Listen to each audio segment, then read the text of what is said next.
I'm rolling with FD. I am rolling with FD. I'm rolling with FD. I'm rolling with FD, baby. We are rolling with FD. I'm rolling with FD. We got alphas and bros in the house. That's right. Peace out, my brother. Woo! I'm rolling with the F to the D. Learn something new every day when you're rolling with FD. We are rolling with FD, baby. I roll with one person, and that's FD. I'm rolling with FD, baby. You gotta love it, man. Hey, Renee, who you rolling with? Rolling with FD. Hey, Matt. Rolling with FD. You don't have to ask. I'm rolling with FD. My man, C. Bless. Who you rolling with? I'm rolling with FD. I'm rolling with FD. That's how you just rolling, right? That's the whole thing, right? You roll with it. I'm rolling with FD. Manny and Jeremy, who you rolling with? We're rolling with FD. We don't want to get our asses kicked. My man, Dan, the card man. I appreciate you, dog. You gotta let the people know who you rolling with. Well, obviously I'm rolling with FD. I'm rolling with FD, baby. Chasing Cardboard is rolling with FD. Rolling with FD.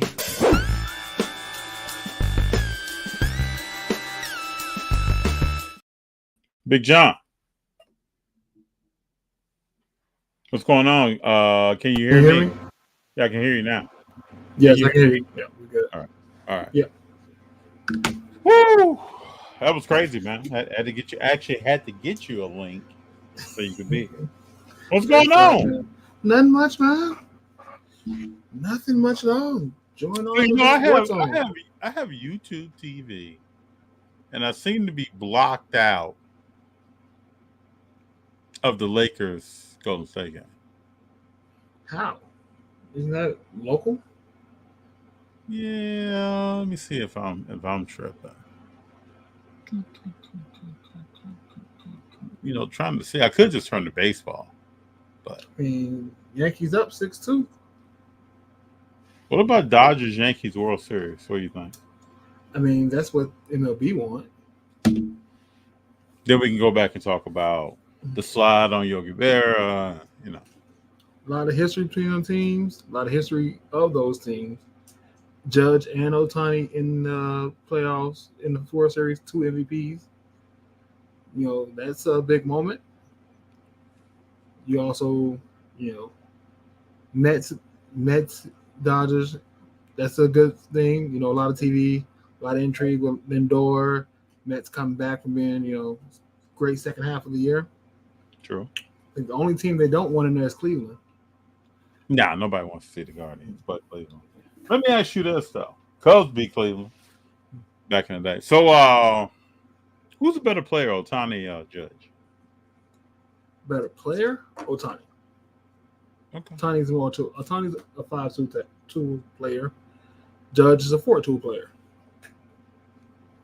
Okay.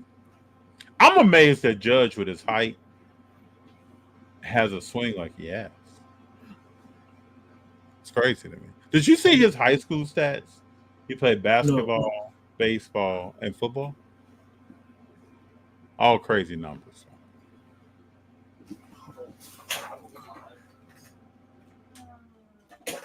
Had almost 1,000 yards receiving, playing football. I couldn't imagine a guy, let's say he was 6'7" in high school, playing receiver or tight end. I couldn't imagine. But he's definitely an athlete. But I don't think he can run like Ohtani runs the bases. And that's a differential right there. He's a great center fielder. He got range in center field. He does. Yeah, it looks like the Yankees are about to handle some business. So, I was just about to post about it. J.B. Bickerstaff has imposed some rules on the Detroit Pistons. Ooh, first time in a long time they had rules, but yeah, the old school rules, dress codes, chain. You can't wear anything on your head during a game. I'm pretty sure this is probably just what the media knows. I'm pretty sure there's more rules than this. I mean, it's got to be a culture change in that organization. So It's starting now. We know JB Bickerstaff doesn't have long tenures anywhere. So we'll see if it grows old quick, but they need a culture change. Well, you know that the upstairs is probably he didn't have this in Cleveland. Nope. So I'm pretty sure somebody upstairs was probably like, "This is what we need to do. We need you to enforce it." Yeah, but Cleveland wasn't as young as they are, and it's coming from upstairs. But we'll see how it goes. Yeah, because that new leadership, I'm pretty sure exit interview. I would think, unless they just lock the doors like the Jets did. I'm pretty sure. What was the old coach's name? I'm pretty sure he said something about something. Yeah, you got to watch out for this guy, and this guy over here is a problem. Yeah, probably was like J90. I don't know if it's J90. I'm just saying he's probably naming names as he was walking out the door. He tried to just ran out the door. Hey, make sure that route number is still the same because he's getting paid either way. Imagine somebody telling you to go home and I'm gonna pay you $63 million. He didn't want that job anyway. Why did he take it? Because they begged him to take it, and they paid him so much money we couldn't turn it down. But imagine in sports, right? Because look at all these teams that are in football and basketball that are paying all these coaches. What if they had a salary cap on how they could pay their coaches? Because that should come. Right, you got teams paying 3 and 4 coaches, like in Milwaukee, they're paying Doc and the last 2 coaches. Yep. How can you afford? You got a salary cap on the players. Isn't Ham still picking up money from the Lakers? Ham's still getting money from the Lakers. So how can you still a salary cap on the players, but you got no salary cap on the coaches? What's up with Doc Rivers the other day speaking up for Ham just out of nowhere? Because Doc ain't gonna be there the whole year. It was a reason.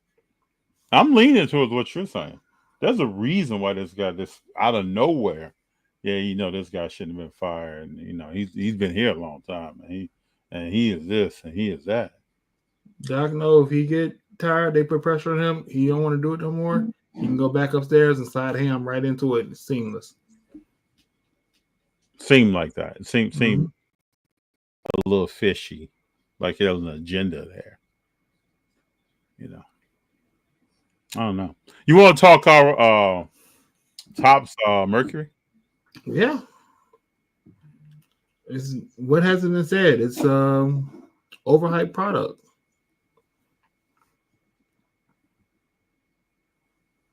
It's interesting. And I think you got it's Wemby centric. So you're putting all these Wembys on the market at one time is the problem. It's not the amount of autos or the amount of patches. Even though you paying $8,000 and I get solid black patch or a solid white patch, that's. But you had Prism, and then you had Prism Decker. Prism Decker was talked about like that. Yeah, it was like whoop, and that product actually looks pretty good. I was like, man, this is okay. Oh shit, we got Mercury. Before you knew it, Mercury time. And look who's opening Mercury. Look who's pushing Mercury. Oh yeah, the people who are selling Mercury. Yeah, you don't see it's an $8,000 product. It's not for regular people. It's for the high end people who have the money to spend for that, and that's fine. But you're getting a open $8,000 box and not getting $4,000 worth of value back. You don't get anything close, and that's just on you. We just lost Big John. He will be back. I'm trying to get my head right. Something here doesn't feel or look right. Okay, now that looks right, but it doesn't feel right. We'll see. If you see me looking to the right, I'm watching the baseball game. I would rather be watching Golden State versus the Lakers in preseason. We're going to talk about Klay Thompson tonight, too. I got love for Klay, so I work not to be biased though, but I got love for him. My bad. Oh, you're good, man. I was just telling the people if I look to the right, then I'm looking at Anthony Volpe at bat. What happened to the Volpe market? He had an average year. Where's Jason Dominguez at? He's on the bench. So they brought him up for the postseason, but he won't play. He's just getting that experience, basically, being around the team. They like Verdugo, even though Verdugo doesn't bat. Oh, well. You dropped the ball. You want to talk about Klay Thompson? I just seen that he's 0-10 the last game. He's 0 for 30 in the last 3 games. 3 for 30, excuse me. Yeah. Now, I'm just telling the people I just got so much love for Klay Thompson. I try not to be biased. I can't hate on Klay Thompson. But I told some people in the offseason, some friends of mine, that Klay Thompson's a jump shooter. So with lower extremity issues and one leg not doing well, or maybe even both, he's probably feeling a certain way in between games, in between activity, in between practices. So it's going to affect his shot. A lot of stuff for Golden State was front of the rim, back of the rim. Front of the rim, back of the rim. So I think he's going to have the same struggles physically in Dallas. I guess as a professional athlete, you feel like you got to make a change. You got to stand up for yourself, and you got to believe in yourself. You want to go somewhere and do something different and prove all the haters wrong. But I don't believe Klay Thompson is going to start as many games as he started at Golden State. We just saw Embiid. We're going to talk about this too. Just said he doesn't want to do any more back-to-backs. I don't know what that is. I don't even know how that's basketball. Nope. But he said, I don't want to do any more back-to-backs. Klay's probably not going to do too many in Dallas. So him leaving was just putting my ego out there, and I left. Principal. Yeah, and I'm going to have this Brandon, whoever this cat is, starting ahead of me. Probably how the meetings went. Steve, do you think this guy's going to start ahead of me, and I'm going to sit here? Not happens. Hey, Steph. Steph's like, man, I already know. Okay. It's not my call, though, dog. I think, right, they don't get him easy shots, too, when he's missing. Like, he needs a layup. Get him a couple layups. Get him to the free throw line. He's just spot shooter. He doesn't get to the line. He doesn't get layups. But, you know, when he goes to the cup, he looks awkward, taking off, and trying to do a layup. Looks a little awkward. Looks like something not feeling right. But if he can average 18 like he did last year, that's a good weapon for that team. True. You know, different with Dallas is, and from when Golden State, he knew when he was going to get the ball. He knew the place to get the ball. Luka dribbles a lot. Holds the ball. And if he's going to give Klay Thompson, grenades 2 and 3 times a game, expecting to hit them, that's going to be an issue. Like, you want to be a spot-up shooter, but he's not going to just sit and wait to 22 seconds on the clock to get the ball. 2 seconds left to get the ball and shoot it because he dribbled for 22 seconds. True. He's used to playing in movement and stuff like that. You know what's funny? You talk about the high. When was the last time someone talked about Luka Doncic's cards? Not much over the offseason. You don't hear about that a lot. You will when the season starts. Before we get to the Embiid, can we get into Dante DiVincenzo and that extent? Okay, yeah, let's talk about it. Let's talk about Rick Brunson and Dante. Tibbs? Tibbs seems to be a little bit quiet, though. Tibbs is always – listen, when people get traded from Tibbs, they always have a little issue with Tibbs. They love Tibbs. And he ended up getting his players back. So for the people out there who don't know, Dante went to the free throw line the other day against his former team, and he's with Minnesota now. And he looks over to the right, and Big John and I are kind of hitting each other up with some. Like, who's this dude talking to? He's talking to the bench, and he's like, "Yeah, that's what happens when they let you run the show." Yeah, before that he was like, "Thanks for the trade, Tibbs. I can't finish, right, Tibbs? I can't finish." So it's a lot going on, but I hot take that DiVincenzo makes an All NBA team this year. Oh yeah, I believe in Dante. I believe that's a fire he needs more than I do Bridges.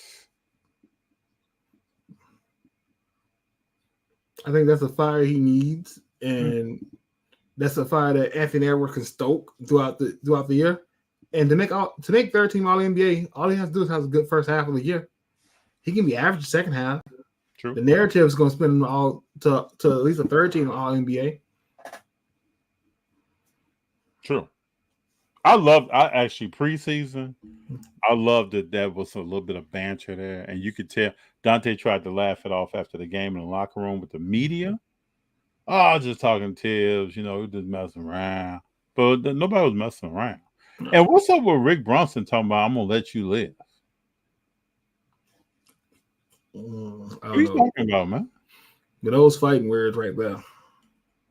At least what I'm gonna say where we're from. Like, people don't take.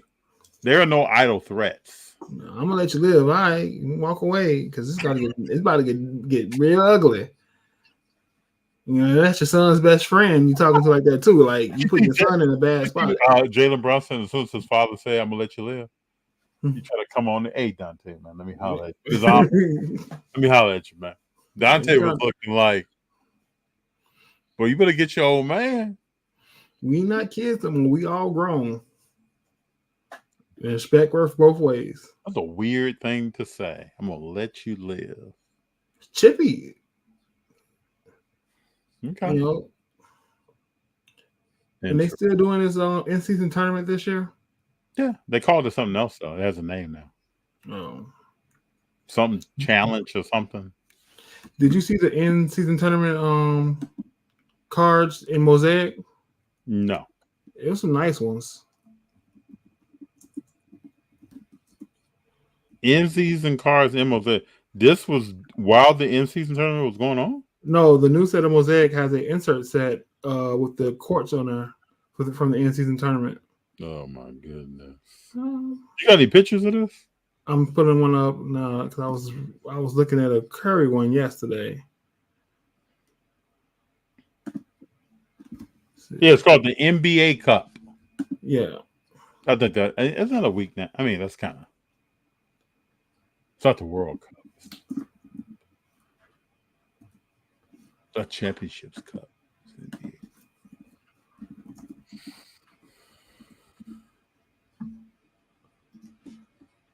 All right, what we got here? LP says, "What's up, fellas?" Because it's Bulls. Because it's Bulls hat. I thought I saw LaMelo balling. LaMelo has been an offensive player. Give me a defensive highlight and let me see him get past 35 games. I mean, we all want to see it. Clay needs to retire. I wouldn't say that yet, but he's closer to retirement than playing back-to-backs. Luka's still up. Okay, Smoothest. I know how you feel about Luka. I just want to see a great season. I don't want anybody to get hurt. I want to see a great season. Zerny, what's up, fam? What's going on? He gonna look at the car. Here's a Brandon Miller one. Oh, hold on. I don't know if you can see that on my screen. Not a bad looking card. That's not a bad looking card. It's not a bad looking card. For a short P, for SSP2, it's not a bad looking card. Let me just ask you this. We in the hobby. What the hell is a SSP? Whenever I hear that, see that, somebody tells me that at the show, what the hell is a SSP? And people especially when you don't know the print run. Super short print, man. What is that? Is that out of 1,000? Is that out of 2? Is that out of 1,500? Is that out of 75? What is that? I wish a set would come out where the numbered set is a short print. So out of 10, out of 99, they're all different images, and that's the short print, right? Oh, I I like want that. a real. I want a set with a real super factor. Where Oh, it's yeah. one of one. It's the only one of one. I like that idea. Like even in Topps Mercury, that was the perfect set for that. They got 51 one of ones in Topps Mercury. Hold up. There are how many one-on-ones in Topps Mercury? 51. I was watching something earlier, but they said there was 51 one-on-ones in Top Mercury. Cage Lawyer. And That's what I was watching earlier. it's 8 to 10 G's. Yeah. Wow. But even in a regular set, you got the auto one-on-one, you have the unauto one-on-one, you have the insert one-of-one, super factors. Like, give me one. Every Different variation. average. Right. Give me one variation. It's one-on-one. There is no other card of this one. It's the only one. That's the chase card. That's something people want to put their money to try to go chase, try to go hit, because it's the only one. There's not another one. They don't do it for every set, but one set. Do you think a company is bold enough to do that? Because their marketing is probably telling them that if they do that, they're alienating some kind of base of collectors that will feel like they're not getting a one-on-one. They don't have a chance of getting at least one of the 51 in their hand.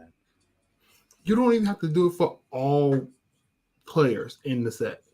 But let's say if we were doing basketball. The ballers, right? Right. There's ballers. There's one Curry, one KD, one LeBron, one Wemby. Now you're combining 90s stuff to today. Yeah. I mean, it would excite me, but I don't know what younger people in the hobby would think about that. It would really excite me. I mean, especially if you're doing something in the high end. I can see you say, "Oh, we don't do it in Prism." But if Mercury was a product with $8,000 where you could have did that in. You know? I wonder how the 8 Gs was determined. I think they'll pay for this. Yeah, nice round. Nice round number. I think they'll buy it. I wonder how many total boxes were created. And why aren't the boxes numbered? Like, let's say you're paying 8 Gs, but you know this is one of 250. Or whatever print run is. The coolest thing about Mercury is that the date of the jersey is on there. Is on the back of RPAs. That's the coolest thing. That is. I will say something positive. That is the coolest thing. But have you seen a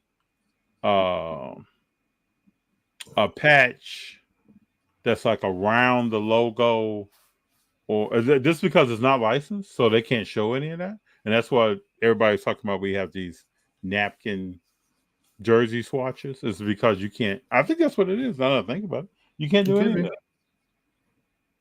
So you only show black, white. I think Dave G asked a question just for me. How do we feel about Kobe White this year? Oh, I'm gonna let you go first. I'm excited about it. You go ahead. And listen, Kobe White's gonna be the bright spot of that team. That's it. They're gonna lose a lot of games. They probably won't make the playoffs, but Kobe White's gonna be the bright spot. And what was Kobe White it? And 21.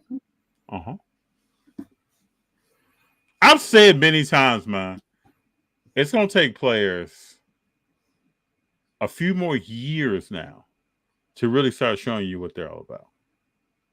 Either they got to get away from a certain coach, or they got to get away from a certain player that's playing in front of them just because. They got to get an opportunity to really show. Zach LaVine getting hurt last year allowed this guy to step out and show what's up. Yeah, and the thing is, right, it won't show in the hobby. Yeah, he can be an all-star and it won't show in the hobby. The hobby has left him alone, left him by. Even last year when he was on uptake, his cards went up, but we're not talking about it's easy to go 100%, 200% up when your cards were $5 and now they sell them for $15. Mm-hmm. Right? Your cards were $20, now they sell them for $30. You're 50% up. Nobody last year was looking for a flawless, Kobe White. National Treasures Kobe White rookie, and those things you're getting for $50 off of PWCC. Mm-hmm. Dirt cheap compared to the type of player he is. Well, of that, 2020, 2021, who else is in his draft class? LaMelo, wasn't it? No, Melo was in 2020. See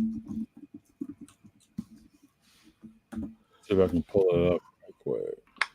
Yeah, no, Zion Williamson. He's 2019. Okay. So Zion, Ja, RJ Barrett, DeAndre Hunter. Oh, those are the guys. So you got to think, all those names you just named, the hobby has went through them. Mm-hmm. Nobody's talking about anymore. Tyler Hero, mm-hmm. Grant Williams, Jordan Poole. All those guys. KPJ. Yeah. The hobby got excited about him or left him alone.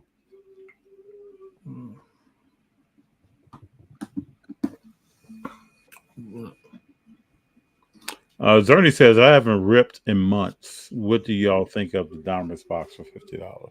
I don't really rip, but my man Big John does. Donruss basketball for $50 for a jumbo box? I mean, first I was hearing about it is a great price. I can go buy it. $50. I'm looking at the guaranteed downtown. So we just are going to continue to water down downtowns. Panini. That's what we're going to do. Watered. Yeah, that's going to stay watered. So downtowns don't mean much anymore. No. Oh, Ramirez just hit a home run. Oh, see, I'm late here because I'm watching. Yep, just hit it. Yep, he was 0 for 3 before that, right? Yep, just saw the stat. He's a player, man. Yeah. He's been a player. What did he 40-40 guy this year, right? Mm-hmm. No, he didn't get 40 steals. I didn't get 40 steals? Yeah, he was like a couple shy, I believe. But yeah, he's good. He's a player, man. Just lost in Cleveland. But he wants to be in Cleveland. I know. He took less money. Yeah. He likes the organization. He likes the team. Yep. Can't put a price on happiness. Nope.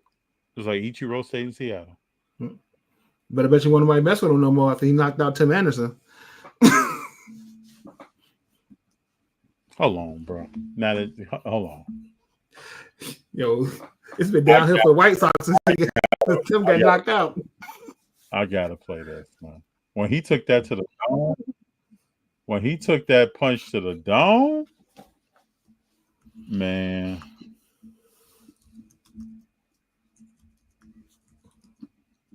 Bruh.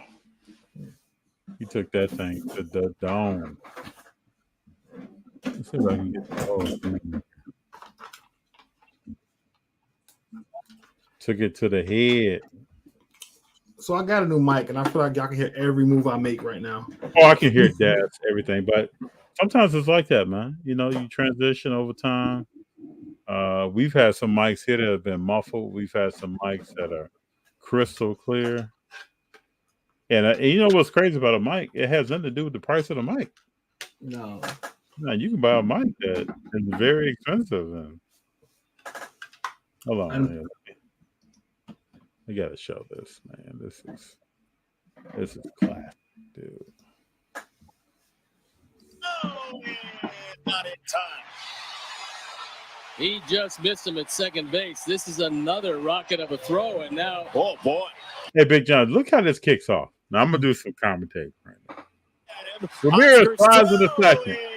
Not in time. Hey, dude, what you standing over me for, bro? He just missed him at second base. This is another rocket of a throw, and now, oh boy. Now, oh my goodness! Oh, really? Here come the benches. Off we go. It started with Anderson and Lights out, Ramirez. bro. Lights out. Kopech. Yo, how do you swing like this with your head down? Look at this. Benches. Off we go. It started with Anderson and Ramirez. Swings being taken. Kopech had to hold him back. Hey, but you know about a street fight? Watch Ramirez after he lands that punch. Watch how he looks around to see what's coming for him. It started with Anderson and Ramirez. Swings being taken. Kopech had to hold him back. And every Where my people at? What happened to Cleveland. Tim Anderson? Here's how this started on the throw to second base. Ramirez went in between the legs of Tim Anderson, and Ramirez says, "Get out of the way."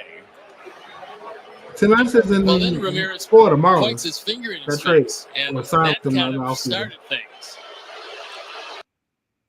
What where's Tim? I don't know if you may have answered my question. I was still watching it.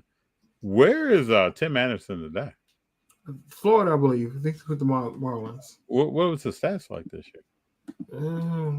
I don't know, so probably not well. We may have just seen the downfall of Tim Anderson. Let's see Tim Anderson's stats. What's going on? Marlins, negative 1.5 WAR.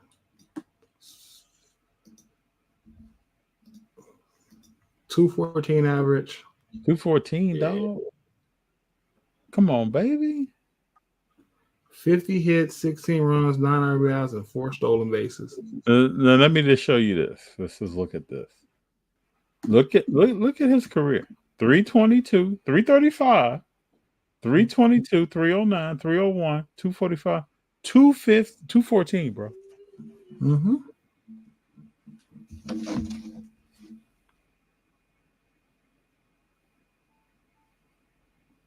Did that punch cause something to happen?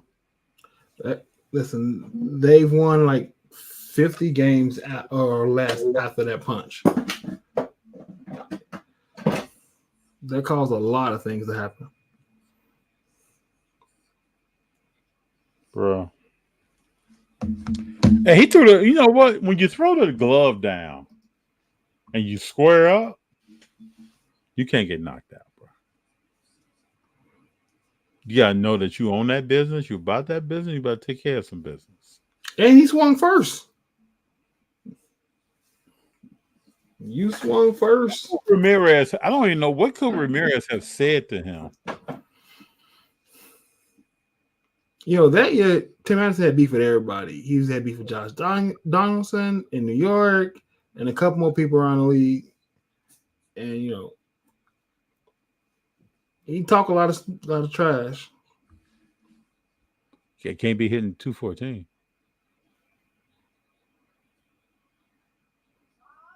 All right, Yankees up 2-0. Yeah, I see this. 2 more to go.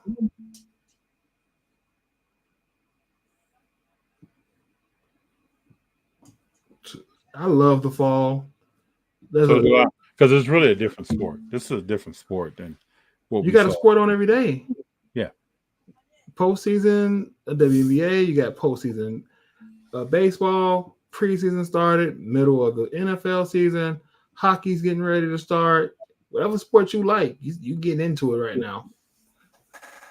Yeah, LP says he didn't even know he hit him. That's a knockout. Mm-hmm. Yep. That's when you get up like, what's going on? Why everybody in the ring? Yeah. I never forget that was a boxer. I can't remember his name. He got knocked out. Got up, thought he won the fight.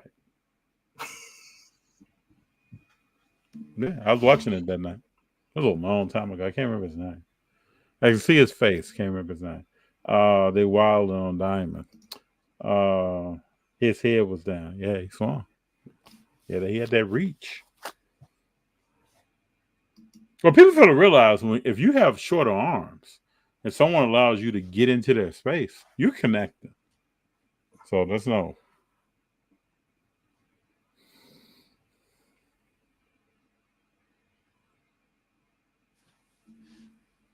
FD, you still holding on getting any Wemby? I got one card from a young man at a show. I really wanted to help him out. Yeah, I'm not buying any Wemby. That's just not mine. I still ask the question over and over again. What basketball player, 7'4" and over, has had a long career? Zero. So I gotta see it. I'm buying Wemby. Give me all the select silvers and stuff that I can grade and flip.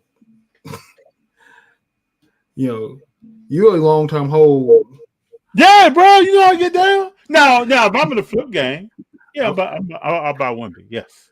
I'm trying to make some money so I can get some more Kobe White so I can hold those. Yeah. If I'm in the flip game, I'm buying Wemby. Yes. There's no doubt. It's like, and I hate to say this about the young man, but I'm talking about his talent and what you don't see. It's like when a circus comes to town, man. You don't see a guy 7'4" that coordinated, calling for the rock, doing this, rocking the ring. You don't see that. It's exciting. Yeah, everybody wants to see that. Yeah. That's why everybody wants his cards. It's exciting. That's why we got Mercury. Yeah. I want to be wrong, but I foresee a day where he comes down or he goes up for a jumper and something about those legs, feet, ankles just doesn't work right. Okay, so is this year's draft class so bad that they have to double down on Wemby? Yes. And that's what they already know. They've already run numbers on that. They have data people that's why you see Mercury popping up. There's going to be other stuff that's going to pop up. And they're going to try to make his second year cards the draw. Yeah, they have to. Man, we got a guy in Washington that's -40 plus minus in the preseason. What's his name? Yeah, a guy from France. So yeah, it's not happening. Nobody. He's washed right now. Well, what about Reed Shepherd? Reed Shepherd in Houston, right? Hold up, dude. Who the hell is Reed Shepherd? The guard from Kentucky. Hold on, bro. You got the guard from Kentucky that's in Houston. Come on, bro. Come on.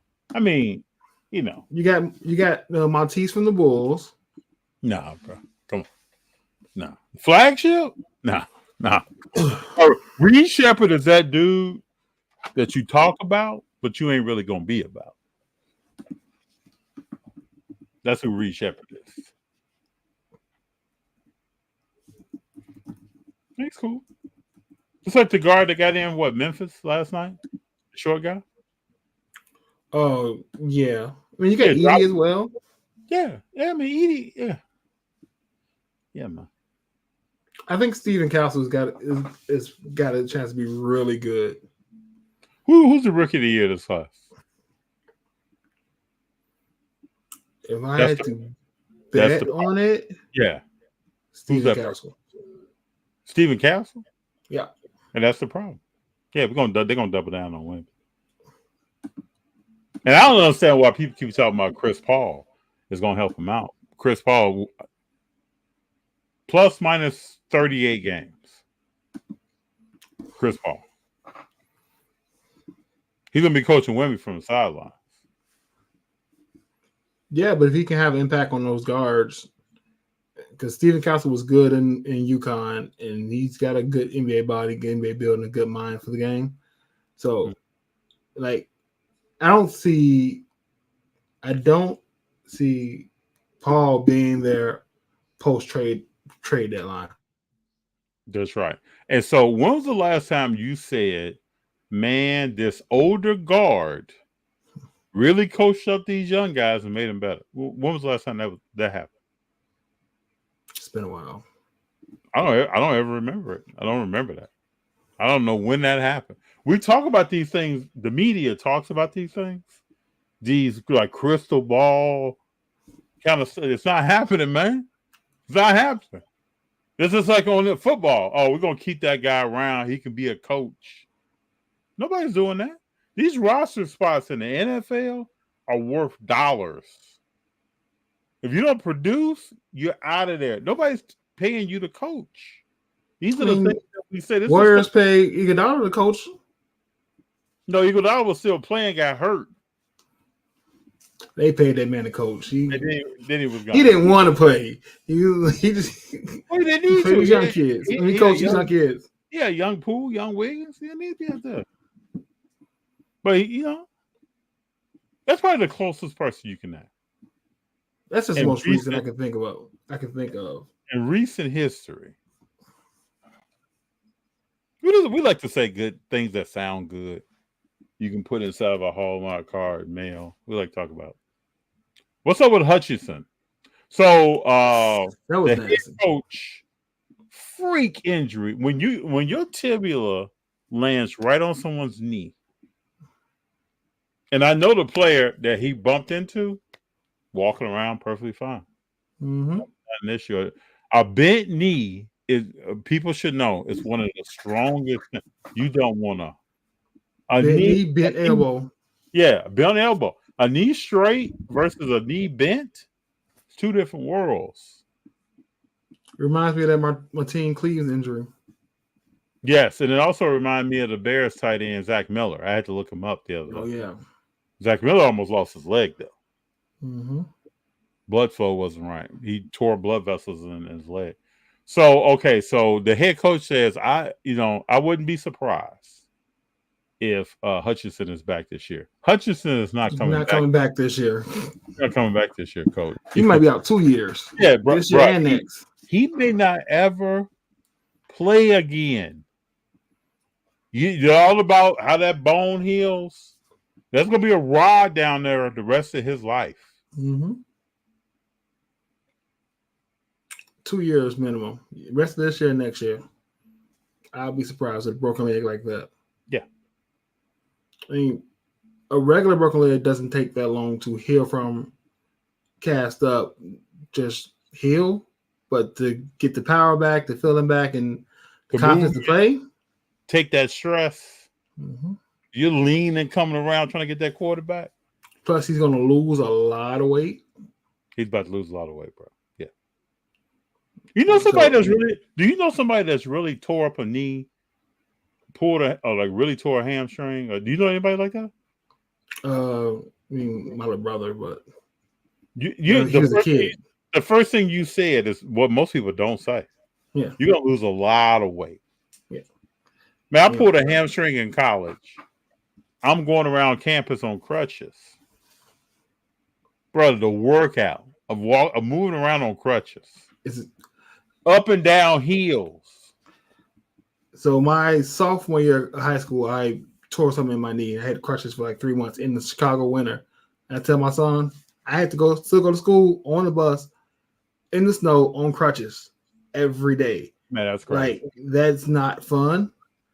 And then when kids wrestling, I broke my little brother's leg, wrestling with him, and he was on crutches for almost 3-4 months.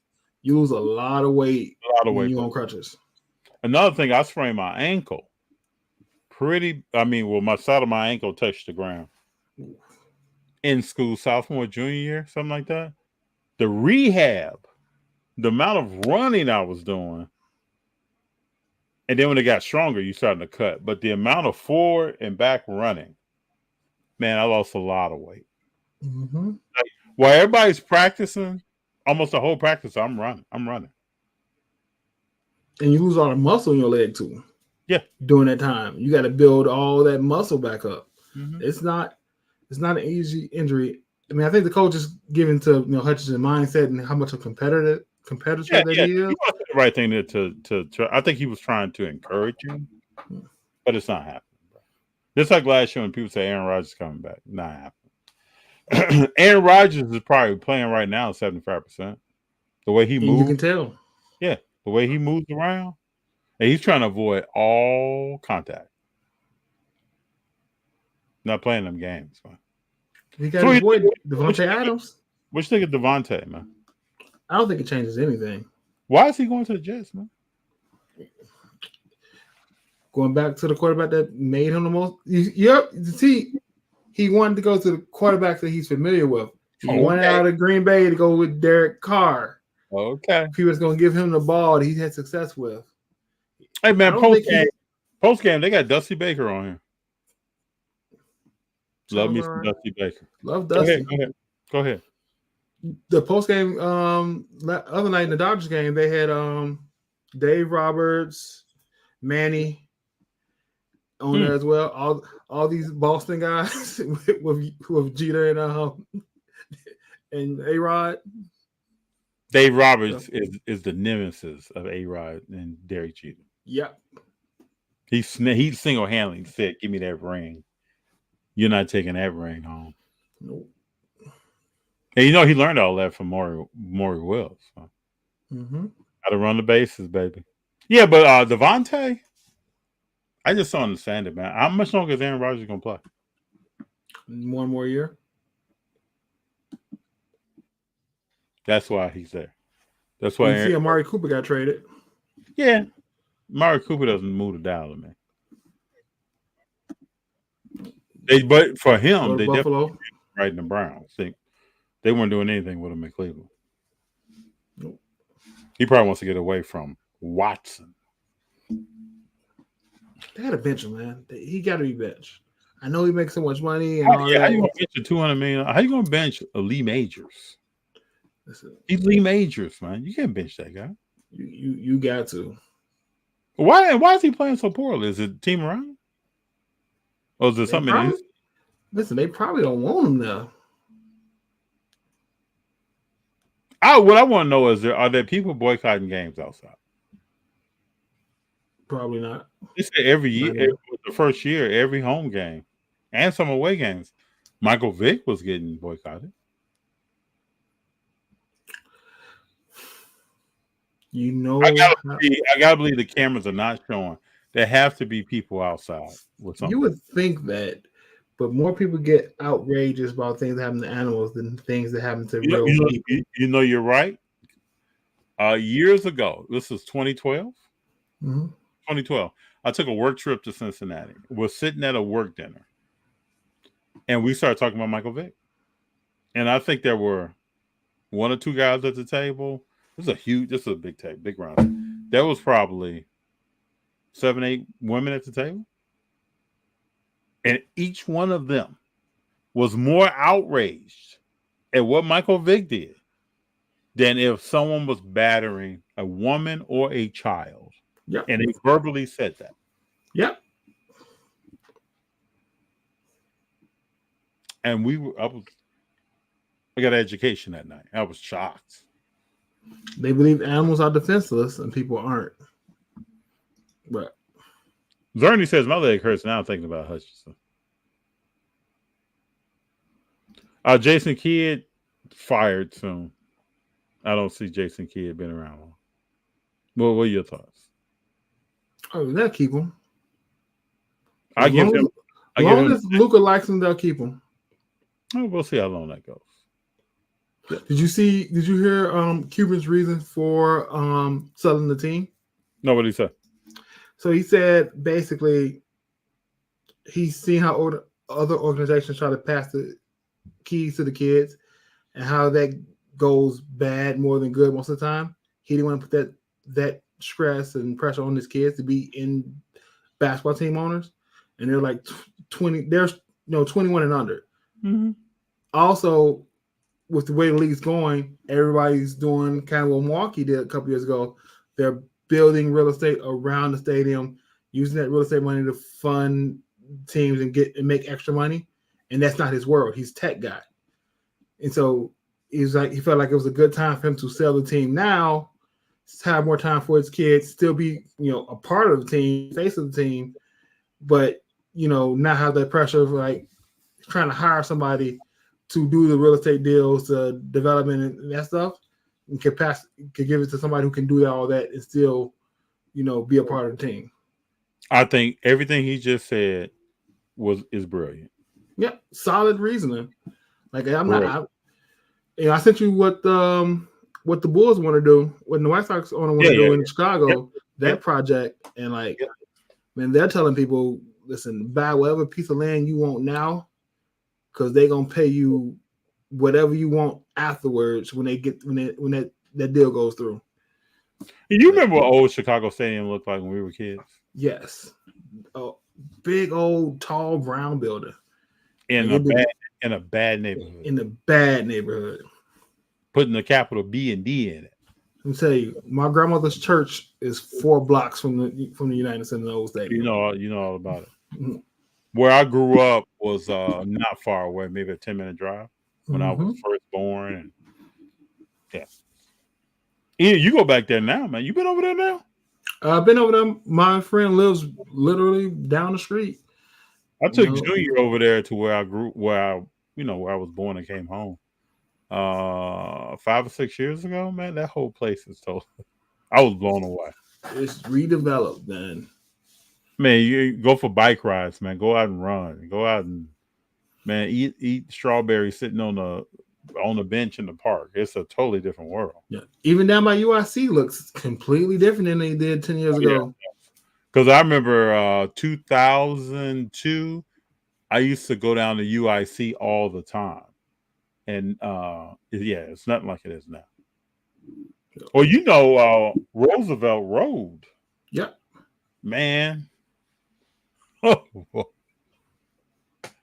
Woo! Once you get past Western to downtown, that is completely totally different. Hey, man. I remember a few blocks south of Soldiers Field. Off the chain. Chicago has changed. The first kickoff was the World Cup when it came. Yeah.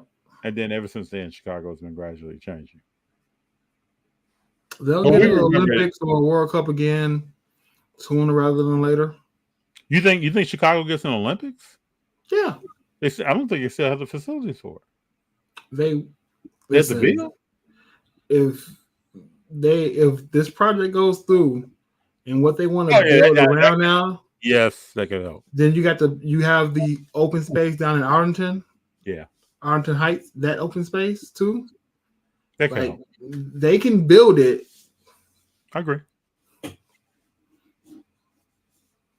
Oh, let's talk Fanatics Fest and this cancellation. Well, the word was that it was canceled because of the storm that just went through. Yeah. Listen. What's your thoughts? I think that's an easy out. Yeah. That's what I'm thinking. Because realistically, there's been no promotion about it. Nope. Zero. Know what's going to happen. They canceled Pittsburgh. Mm-hmm. Right? There was no promotion about Pittsburgh before they canceled it. They canceled that. They canceled Orlando. They've only announced California. Yep. Know nothing about what they're going to do. California will happen. I believe so? Yeah, I believe California. Well, when you think back, so I've been collecting autographs for years. Since I was 12, 13 years old. The hang up, I would think, I don't know anything. I'm going to talk to anybody at Fanatics. Maybe it's something deeper. People might hear what I'm about to say and be like, come on, FD, this is bigger than that. I would think it's very difficult to get some top-notch celebrities on a regular basis to come to these events. Do they have time? Do they have time for that? I would agree with that. I don't talk to nobody Fanatics or anybody. This is my thought process. Fanatics Fest was such a success, right? You've already come out and said that these events are going to be your loss leaders, right? But with Fanatics Fest being such a success, I don't think it's consistently repeatable. I agree with you, right? Because you have all those big setups or activations, as they call it. You have all those big celebrities come down, and you're going to Orlando or Pittsburgh, which is not New York. And no shade on those cities. People will go to New York for Comic-Con. People go to San Diego for Comic-Con. They don't go to Orlando for Comic-Con. They don't go to Boston for Comic-Con like that. In these droves of people literally plan vacations, trips 2-3 years out for these things. They know they're going to be in those places. And those things are consistent every year. Like, what you're going to get from a New York Comic-Con. What you're going to get from a San Diego Comic-Con. And I would think for those organizations, they've made the process so easily replicable that it's not a thought process what we're doing every year. We're changing the format. We're changing floor plans. This is what this company's bringing. This is what that company's bringing. I don't think it's as intricate as it was the first 20 times they did it now. Well, with Fanatics, these festivals, card shows, whatever you want to call them, are so intricate because it's the first time they're doing it. And when you set the bar that high on your first one, can it travel? Well, okay, so how do they pick the cities then? Because Don't know. If you're a retailer, if you are you're trying to build a theme park, if you're doing anything like this, you're looking at demographic data. Mm-hmm.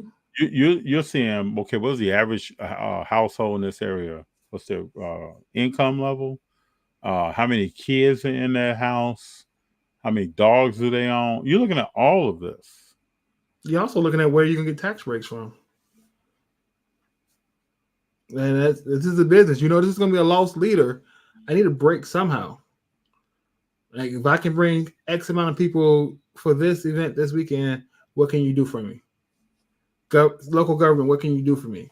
Like, there's probably a lot of things behind the scenes. And for Fanatics, it may actually be a bad look to hold a big show after these hurricanes.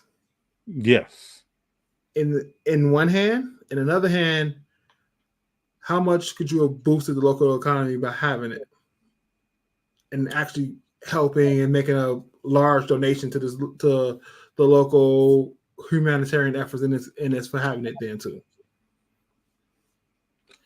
I wonder why the announcement was made today. I wonder why the announcement wasn't made earlier. I don't know, but just thinking about why it was easy to cancel. You have no promotion about it. Nobody knows what's going on. We just know it costs vendors $3,000 to set up. And at the end of the day, a Fanatics Fest cannot flop. No, it can't. There will be no video and pictures of a flop show. Right. It can't flop. But this goes back to when everyone's like, oh, now other shows got to step up their game. My local show don't have to change what they do. My local VFW show don't have to change what it does. It's two totally different worlds. You know, the national doesn't even have to change what it does. And they won't. Because you know what the national is going to be at every year, 2 years ahead of time. Yeah. Now, does the national need more interactive things? But they've been doing that year after year. You've seen them with the Stranger Things booths and the corporate setups. So they're trying, now that we are removed from Fanatics Fest, and you want to think about this logically and have a real conversation about it. Somebody who's only seen the national through YouTube and Instagram. I've seen setups. I've seen spaces. I've seen the whatnot space they had last year with the breakers on the screen. So it's not like they're not trying to bring new things in. It's just not Rhea Ripley, Damian Priest, Triple H, Cody Rhodes, Jay-Z coming through the building. There's no 40-40 club. Right? It's no 40-40 club. It's not Michael Rubin and friends coming through the building. But it's not like they're not trying to do anything for the people that go at the show. Do you see these interactive events or anything close to that at the National? Do you foresee that? Not soon. I don't see that. I don't think anybody. I would be shocked if people over there are like, we gotta start doing this. But the National's a card show. And this is what I want to talk about. I would really love somebody has this data. What was the foot traffic like between the card show side of Fanatics Fest to the interaction side and vice versa? How many people came from the interactive side and said, let me go over and check out these cards? Or were they really two mutually exclusive things happening under the same roof? There's too much things happening on the same roof. There was some crossover. If you go back now and watch YouTube videos of people who went and vendors who set up and listen to them talk now, what's natural or can be clear-minded about it, you can tell there were two. It was a car show at an event. People were there for the event. And, oh, cool, you have cars. I want to buy some of this. I want some of that. That's what I heard, the stuff I watched. So, and then Orlando was supposed to be a card show. It was supposed to be the same thing. And I think Fanatics, as the biggest company in the hobby, your thing has to be repeatable, and consistent. Don't give me New York. Then come to Orlando. I got a card show that is basically Dallas card show. Like don't where the activations? What you got in New York? Why do we get something different? Oh, don't give me Orlando. Then next year in California, you got all the movie stars and baseball players might be coming out to this and all this stuff, but we didn't get it in Orlando. Why do I want to come back to Orlando? And so that brings up the question: how often is this going to happen? I think it should happen twice a year. I would think so, but I think they want quarterly stuff popping off. I think they want quarterly stuff from a business standpoint. From a hobby standpoint, I think it should happen twice a year. Because you know what? It's something that the regular person can plan for. So let me ask you this question. This is a question that I've thought of. This is not how I feel. Let me just say that. Is there a need for a car show right now? This time of year or in general? In general. Yes. Why? People. I'm not put all your People. social interaction. Okay, that's it. So put all that aside.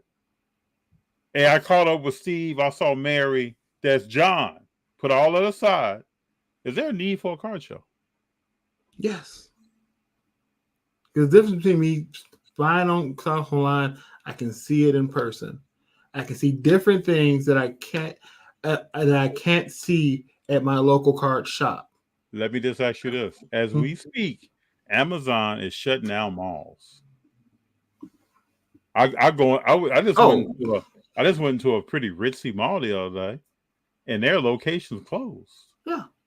And there's another mall that we used to go to all the time years ago before we moved, where they shot Back to the Future. That mall is basically, bro, a shell. Malls are dying. Amazon has shut down retail. So that means e-commerce is booming. E-commerce is booming. You look at that graph. So I'm going to ask again. I can be on ComC. I could be on a Heritage. I can be on, eBay. There are a plethora of places I could be shopping. I could know you, and you tell me this person over here is selling this bomb Steph Curry card. Do I need to be at a show? And this is a conversation to me that I don't see anybody having. I don't think people want to have that conversation. If you take the people out, the last show I've been to, I enjoyed walking, looking at cards. Even if you take the conversation I had with the people who were selling the cards, I enjoyed seeing different things that I wouldn't think to go even look up online to see that is available out there. So it's more research, huh? Not even just research. It's just eye opening, right? I sent you cards that I didn't know this Kobe Bryant card existed, let alone to want to go look for it. Mm-hmm. I didn't know this. I didn't know this exquisite existed. I didn't know this brand existed before I went to the card show.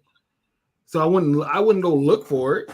I wouldn't go, looking for a 96 Skybox Kobe Bryant card online because I didn't know it existed. I seen it at a card show. Huh. Well, I believe I have no data, by the way. This is my gut talking, people. Mm-hmm. I believe that folks are dipping and they're not going to card shows anymore. And I believe that you see card shows that are not populated at all. There are more vendors at the show than people shopping. I think there are too many card shows in local areas. We still on that formula that we were on back in 2022. So there were cars, especially out here in LA. There were car shows every week almost. Now that's died down.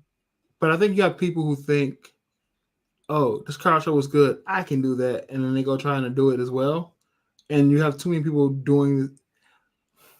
It's hard to say because on one hand, I view it as a bread owl, right? you can't have too many different options of bread in the bread aisle. But for card shows, you can, because you can't be each show on the same day every week.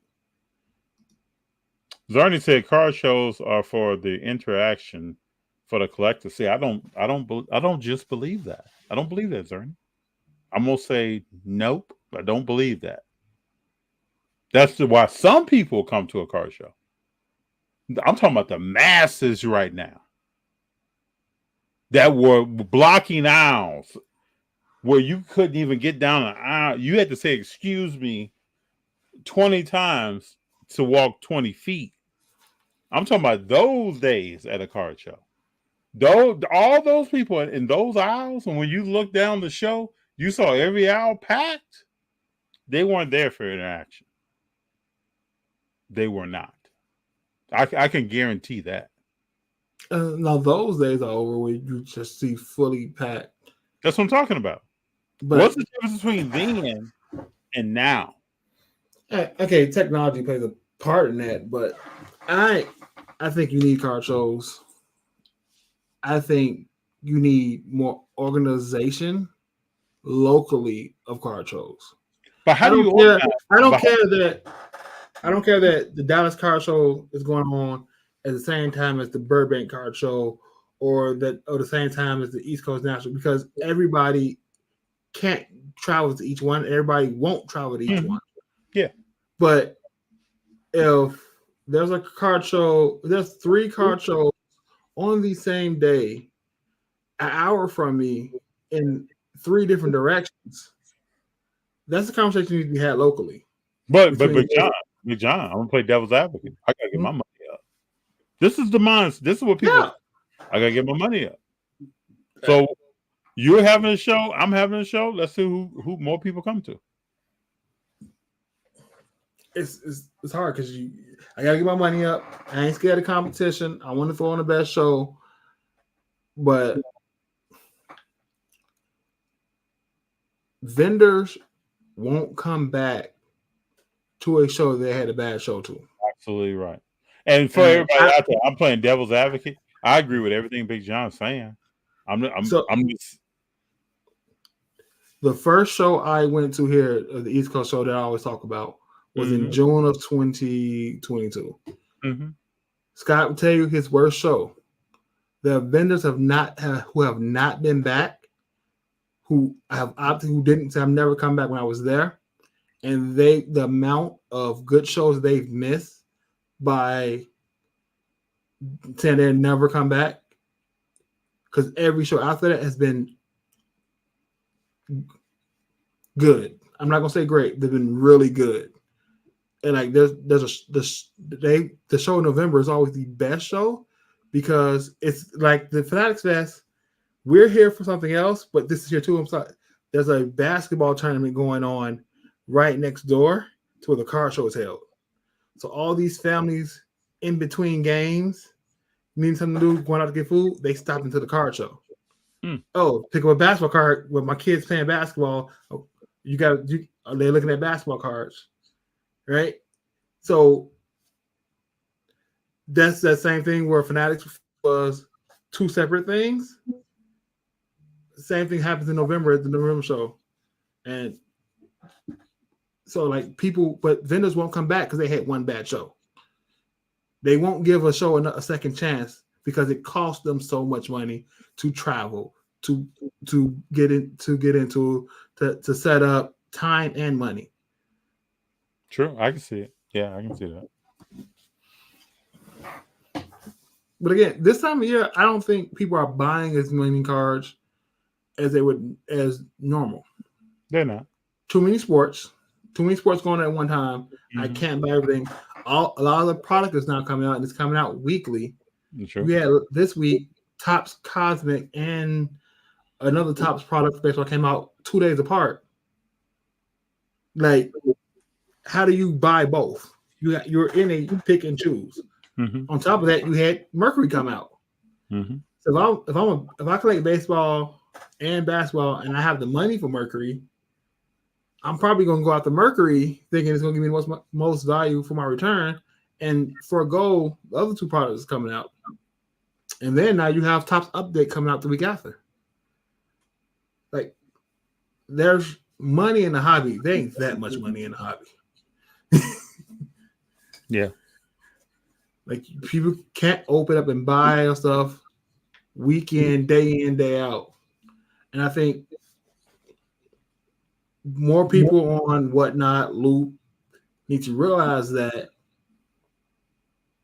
I got somebody that shows up every day in my life and communicating and being a part of my community, even though they're not buying every day. That's still something I should appreciate. Not the person who's going to spend $100 or $2,000 a day and I won't see again for 6 months. These are interesting times. Demand is at a different place. I don't know the evolution of things. I don't know, like, what are shows looking like in 2025, 2026? I don't know. We'll see. Are we 10Xing? And where are we at on the X? Where are we at? Are we 3X right now? Are we 1.5X? Are we 0.75X? We could be negative. I mean, from a value standpoint, we negative. Could be. From a more people standpoint, we're probably 1 or 2 extra more people in it. But I don't hear anybody talking about where we're at on the X. So, and maybe these are questions that people don't want to talk about. I don't know. I mean, the X the hobby growth was never defined because you want 10x more people in the hobby, you want 10x more money being spent in the hobby, you want 10x more enjoyment in the hobby. Like, this X has never been defined in the first place. I think the marketing plan seems to be we want to build excitement and we want to generate enjoyment and we want to bring the athlete closer to the consumer. But where's the sustainability of that? But those are things I've seen. Hobby rip nights are cool. They are. But you don't see little baby pulling the card any other time. You don't see Tom Brady talking about cards every time. You don't see Tom Brady on Fox saying, "Hey, I just, became the owner of the Raiders, and I'm gonna celebrate by opening up a pack, see if I can put him on my team."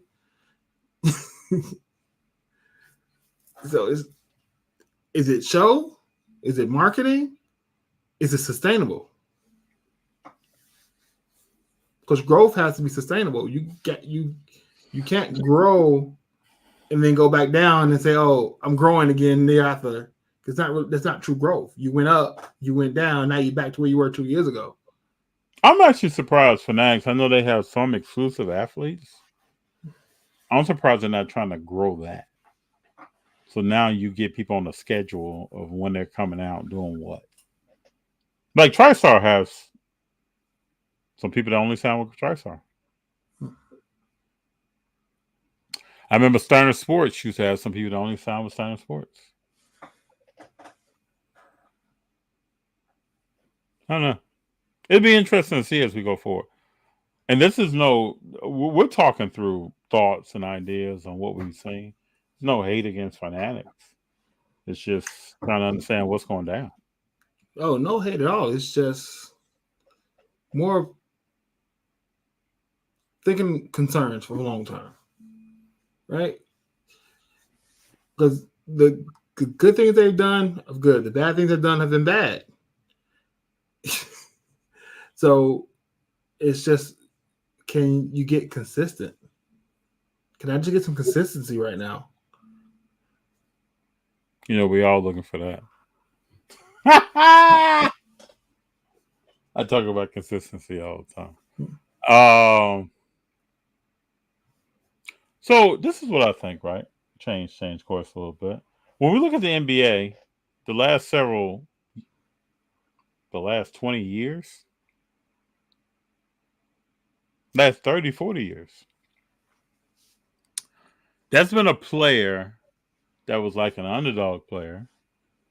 They came out, people knew who they were, kind of, and they became a legendary player.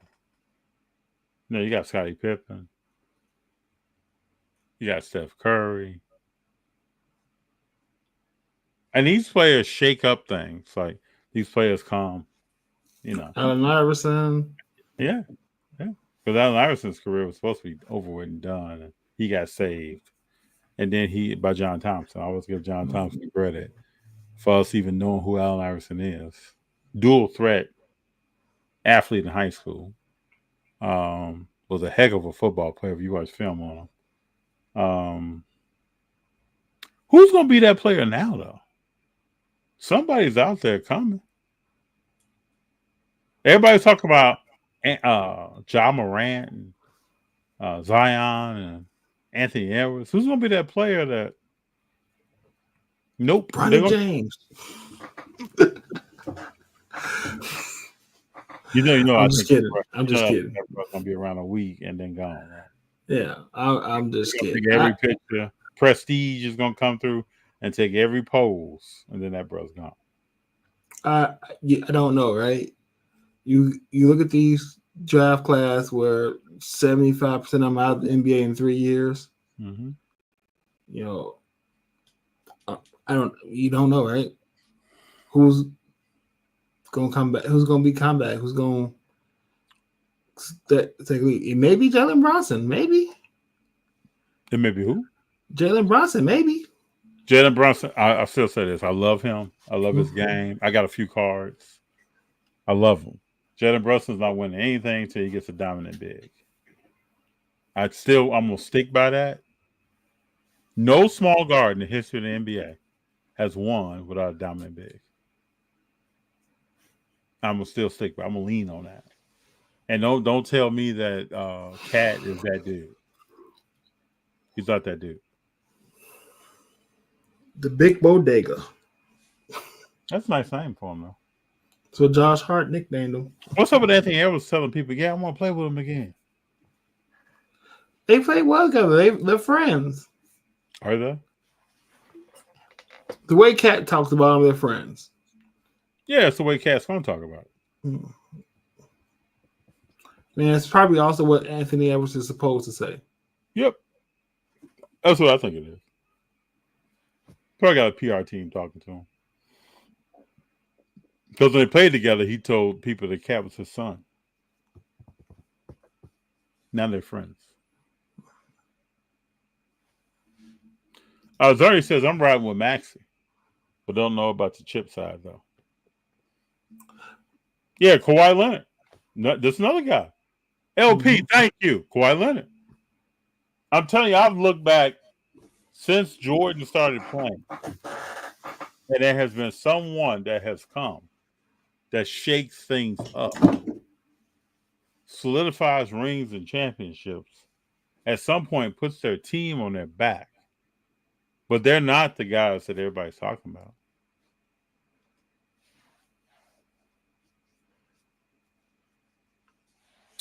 It shall be interesting. And right now, so now we're talking about the Wemby, Zion, Ja era.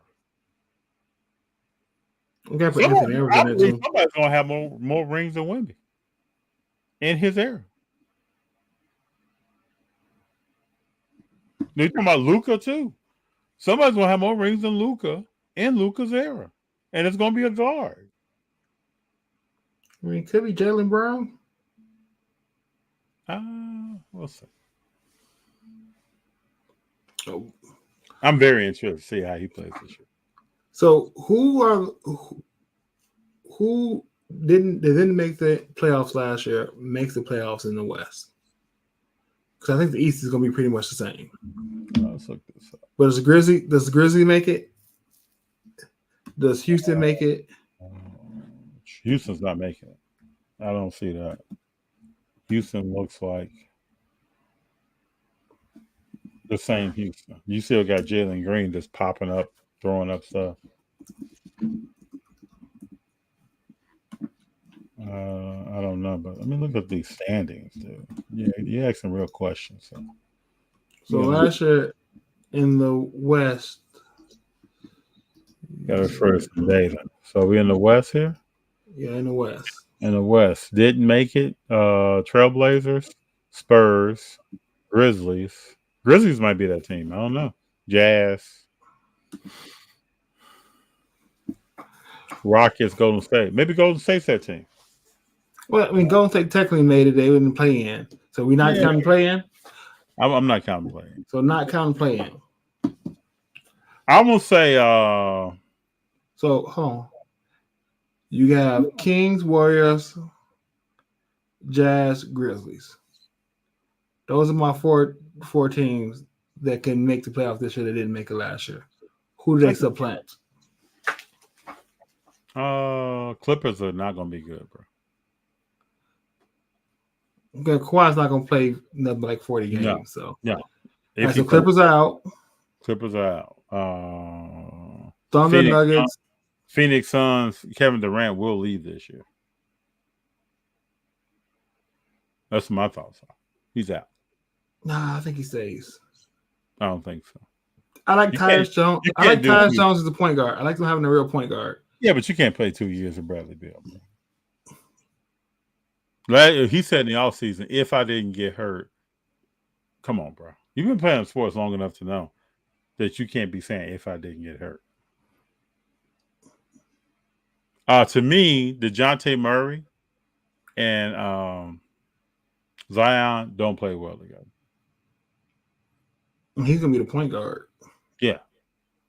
McCollum's at the 2. I think. But I still think they're a playoff team. Maybe.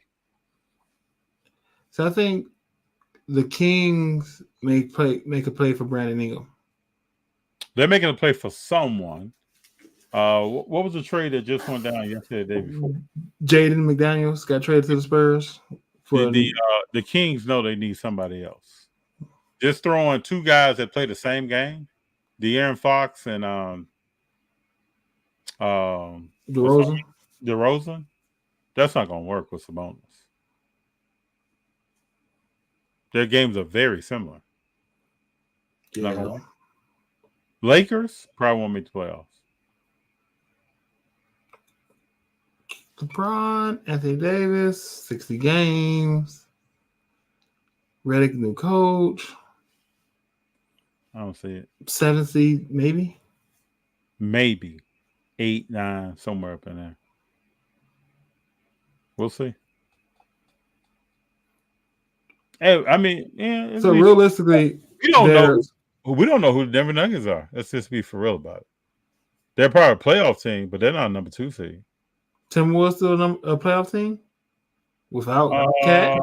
With Julius Randle? I don't know that. You might not even see a lot of Julius Randle. Because you got to think, they don't have to play. If Julius Randle was hurt, they're the same team they were last year without Cat. Mm-hmm. I mean, they got guys 6'11". They may not want to get down there and bang, but does he want to get down there and bang? No. Nope.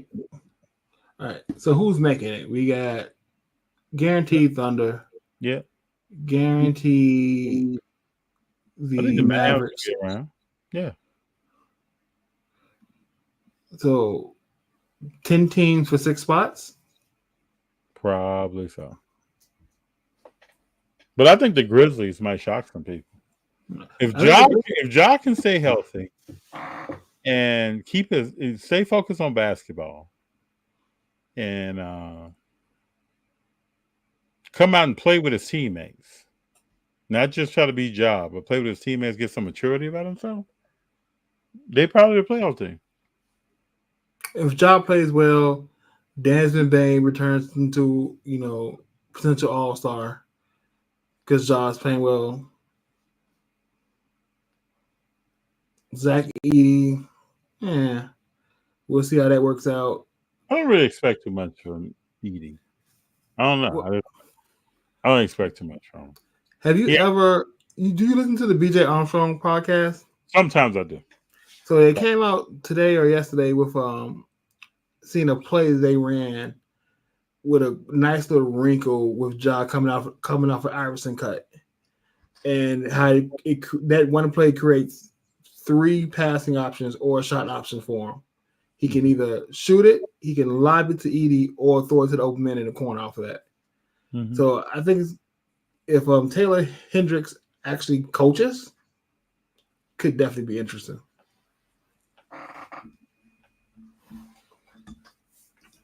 The Warriors are going to need Kuminga to be a 2010 player, and he's not going to be a 2010 player. They need Kuminga to be a 27.8 player. Like they need him to take a lot of pressure off of Curry. I don't see that happen. I think Buddy Hield should start. You seen his jump shot? You seen Kuminga's jump shot in the preseason? Yeah. Same old jump shot. Yeah. Breaking, broke. He has a way of shooting that hits the rim and the backboard. It like ricochets. I don't know. It's interesting. I don't see him doing that. That's why Golden State didn't give him the max deal. Why didn't they give him the max? They need Wiggins to be a 20 and 10 player. More than they need Kuminga to be a 20 and 10 player. That's right. Now we're clicking on something. You got them outside shooters. You got Steph with them. And you got these guys moving and grooving. And you got Draymond and now a very fit Looney down low with Trace Jackson-Davis. That could be a playoff team. But it all depends on what one Wiggins does. And I know he's been through a lot. His father passed away. He has been through a lot. Seen his father sick for a long time. So I hope that he can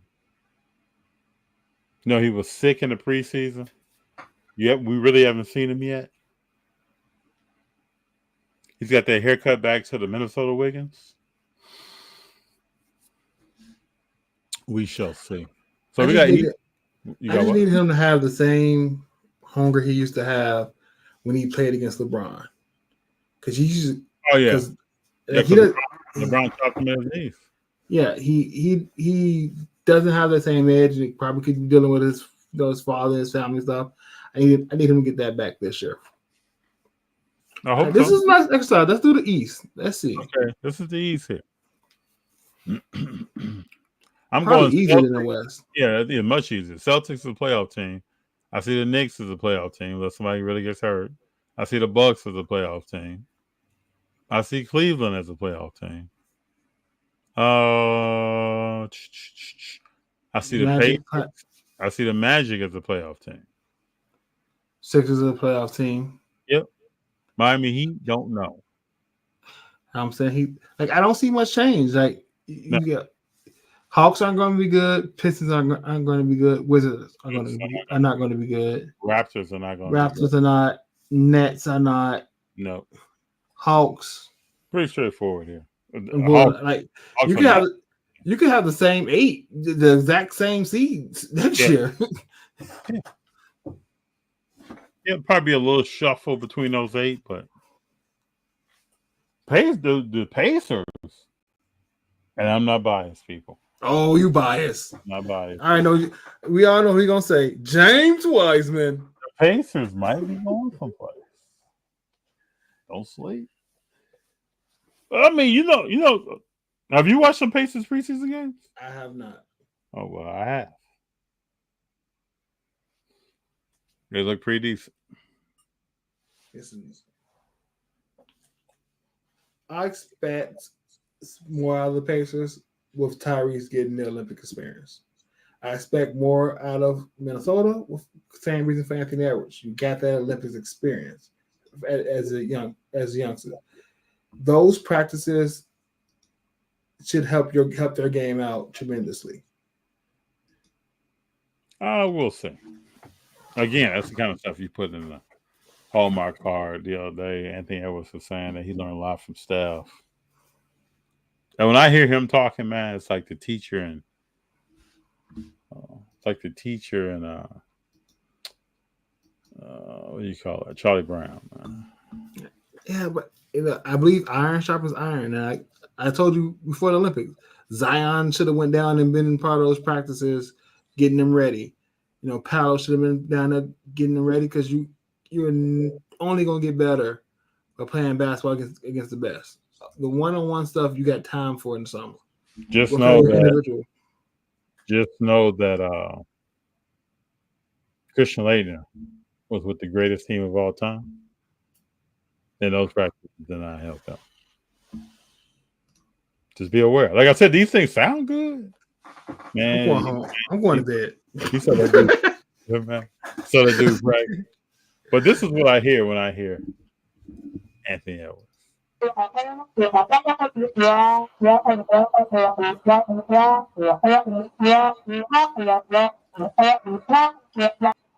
what I hear, man. When he gets to rambling, hey, come on. Well, you don't love his irrational confidence? He's doing all this, playing defense against Brunson.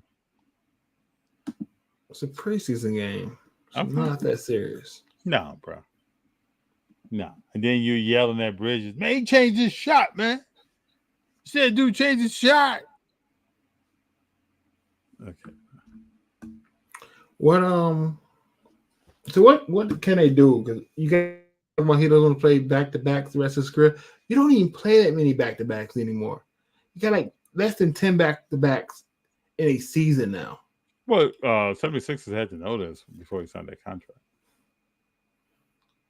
So this is no shot. He just came out and told. And I also believe that some doctor somewhere wrote him a doctor's note. Again, all the technology in the world that you have to now, and you get it soft as toilet paper, 1-ply, not even 2-ply. Well, what I always wondered about Embiid, that's what I wonder about. Now I'm gonna be serious right now. Does he know his blood type? Does he know what he should and should not be eating or consuming? What are his habits? What is he doing? I'm not talking about drugs and all that. I'm just talking about how does he take care of himself? Is he allergic to something that he knows nothing about? Last year, he got all my respect. He was injured and had Bell's palsy. Mm-hmm. Man, my mom had Bell's palsy, man. Right around the time Junior was born. Very painful. Very irritating. Hard to sleep. Everything that you could think of that could bother you is bothering you. Difficult to eat. It's hard to drink water out of a straw. There's all kinds of stuff going on. That man fought through that, came out and played basketball. So I'm not questioning his heart. I'm questioning if there's something going on with him physically that he hasn't taken the time to figure out. Because when he went out and came back, the way he had lost, man, he was a different player. Yeah, but he has to know that by now you got to know what your playing weight is. You can't play. That's really about Shaq. Shaq came in overweight on purpose because he was slimming down to make it through the season, to take the beating and be slim and be energized for the playoff run. That was his way to keep kicking and doing something. That's a good mindset to have. Yeah. Hey, spend it how you want to spend it, baby. He was in a swimming pool eating cheeseburgers, and all kind of people walking by the pool. So Shaq was not thinking basketball. Paul George is not going to play back-to-backs like that. Bro, what's up with the hyperextending of the knees? Again, this is another situation. What's up with his joint? You had that really bad injury years ago, and I don't think he's. But he broke his leg. But he has hyperextended his knee now twice, and I don't even know if it's the same knee. But he hyperextended his knee with the Clippers. Now he has hyperextended his knee again on a regular basketball play. There's something going on, man. And those hyperextensions look bad. They gotta be painful. Yeah. Like it wasn't like it was just a misstep.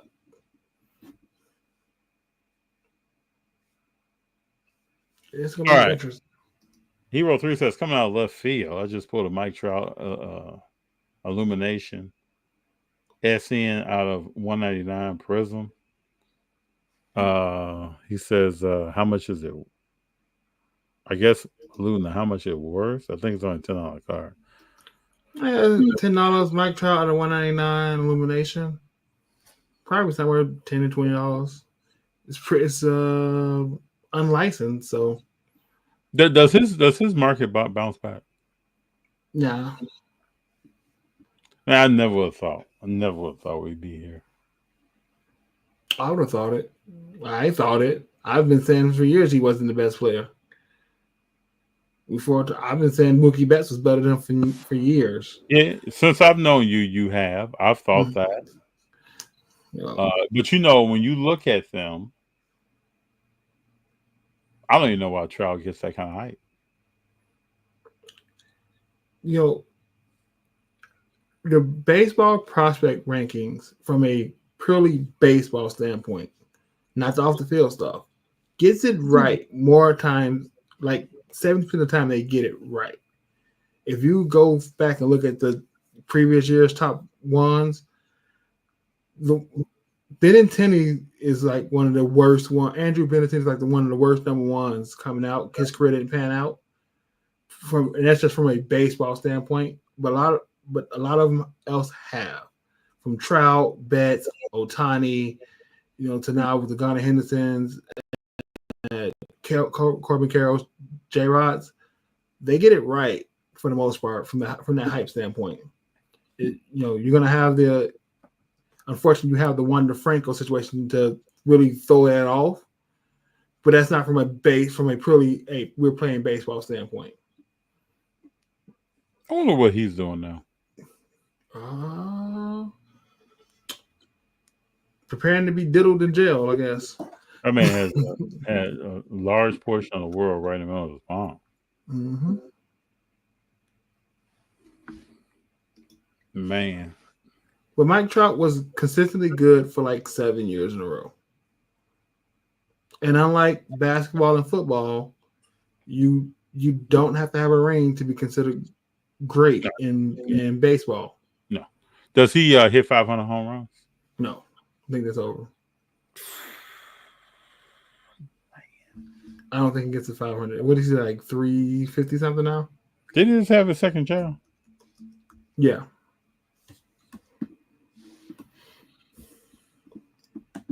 I don't think he gets to 500. And we may not see a 500 home run hitter in our lifetime. 378. 378.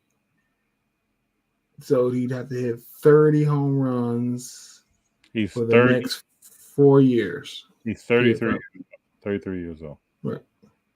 He has hit 40 plus. He has hit 30 home runs at least in the next 4 years to get to, that's 120. That'll be at 498. So about an average like 30 the next 4 years to get to 500 at 37. I'm going to say he hits 500. I'm going to say he don't because he's going to get injured again.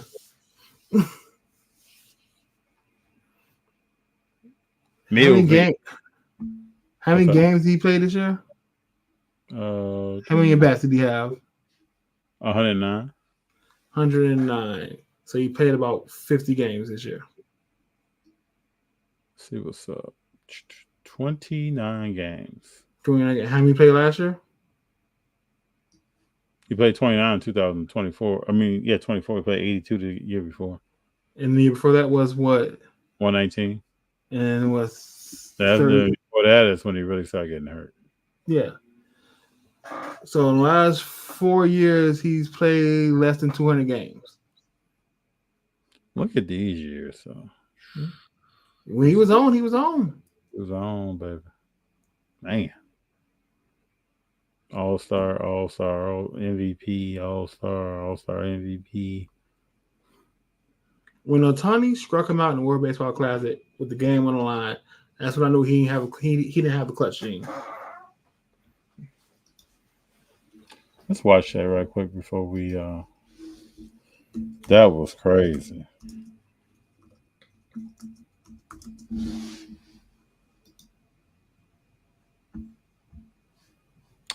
That was bananas. That's when Ohtani snatched his crown. Mm-hmm. Impossible theater. The regal excellence of Japan. The overwhelming talent of the United States. And in a one-run game with 2 gone in the ninth inning, the dream matchup. Ohtani, Trout. 1 ball, no strikes. Both are going back to the same team. One's coming back with a trophy. As Benji Gill said last night, baseball's already won. The 1-0 pitch. Swing! And a miss. A fastball at 100. A nod from Trout. That'd have been out of the park if he'd made contact with that. He swung hard. It's good to see Ohtani. You may see it this playoffs. They get to the World Series, it may be needed.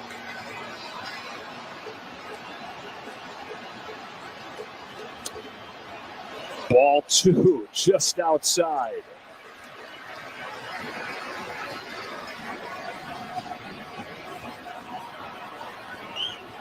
Cut his fastball just off the plate at 100. Trout I will give Mike credit. These are 2 of the greatest baseball players to ever live. Good, because I would have swung at that. What was that? His eye in the batter's box is good because I would have swung at that last pitch. Oh, yeah. Stars aligning for the dream matchup for the ages here in the 9th. 2-1.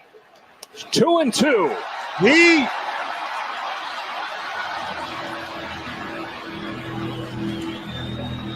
It's funny how a ball right down the middle is still the hardest pitch to hit. Fastball right down the pipe. Now what?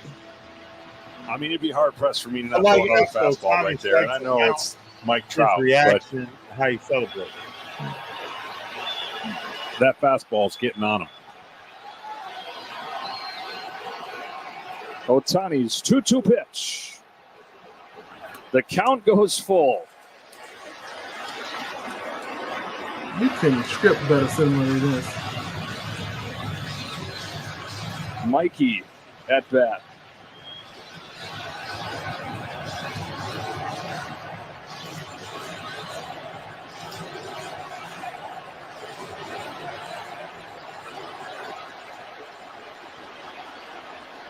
Ohtani's ready. Trout's ready. 3-2. He struck him out. Ohtani strikes out Trout, and Japan's back on top of the baseball world. Yeah, bro. Quite possibly, LP. Hey, just keep game. Keep game right quick. Keep game right quick. Watch out. Back on top of the baseball world.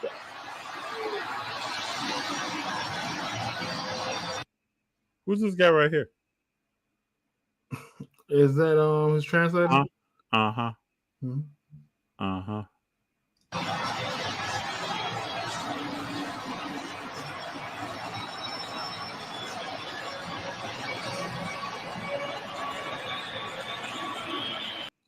Very fitting it came down between those two. And What's the odds? When you looking at that, notice how nobody from the USC came to console Mike after that. No, not one person. Man, it's gonna be okay. Miguel Cabrera will be the last 500 home run player. For a while. For a while. We thought that several times before. The biggest thing is who's going to win 300 games. We might not see that ever again. Did you hear Kershaw say he's coming back? He is. Okay. Say he's not leaving out on no toe, man. Probably wants to pitch in the same rotation as Ohtani.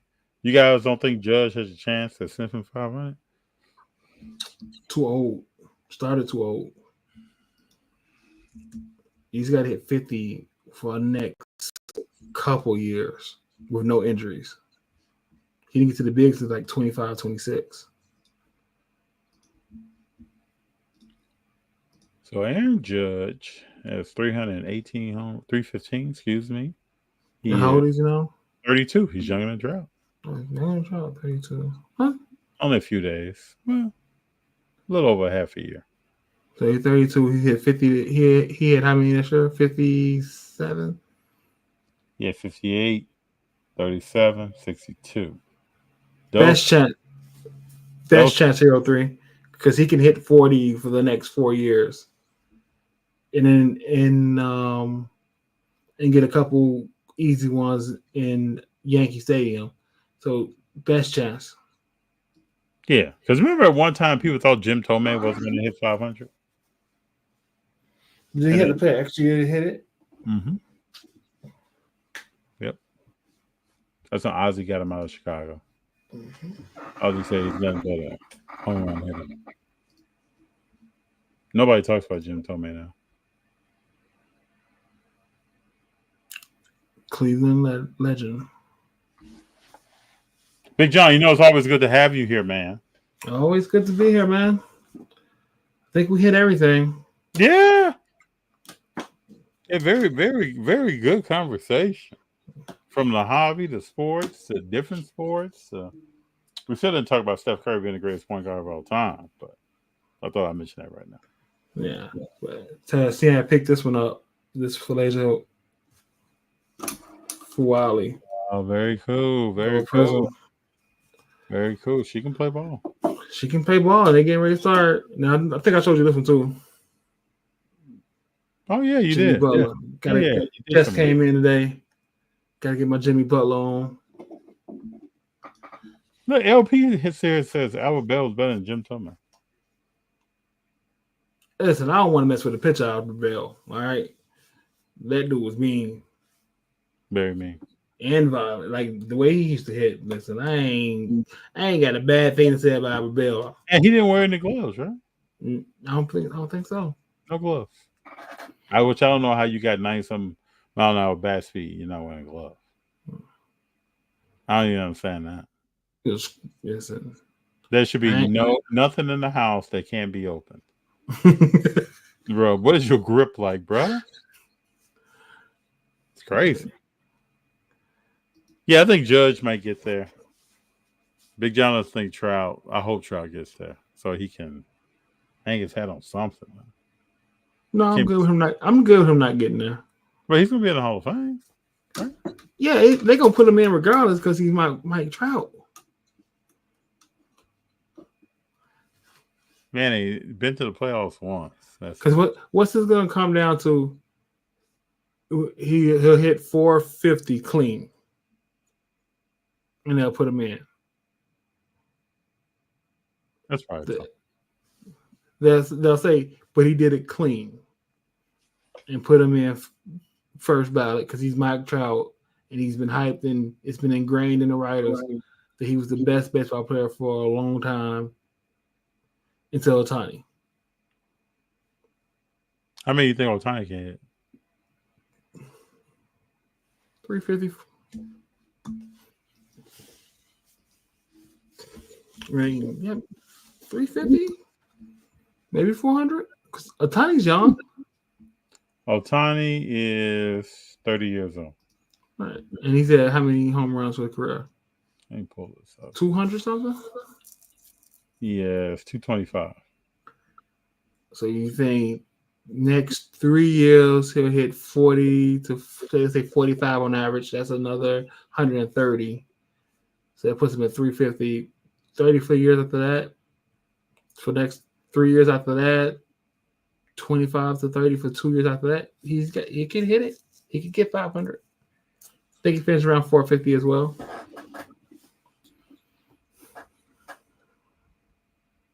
Do you foresee him being the hobby captain for baseball? Yeah.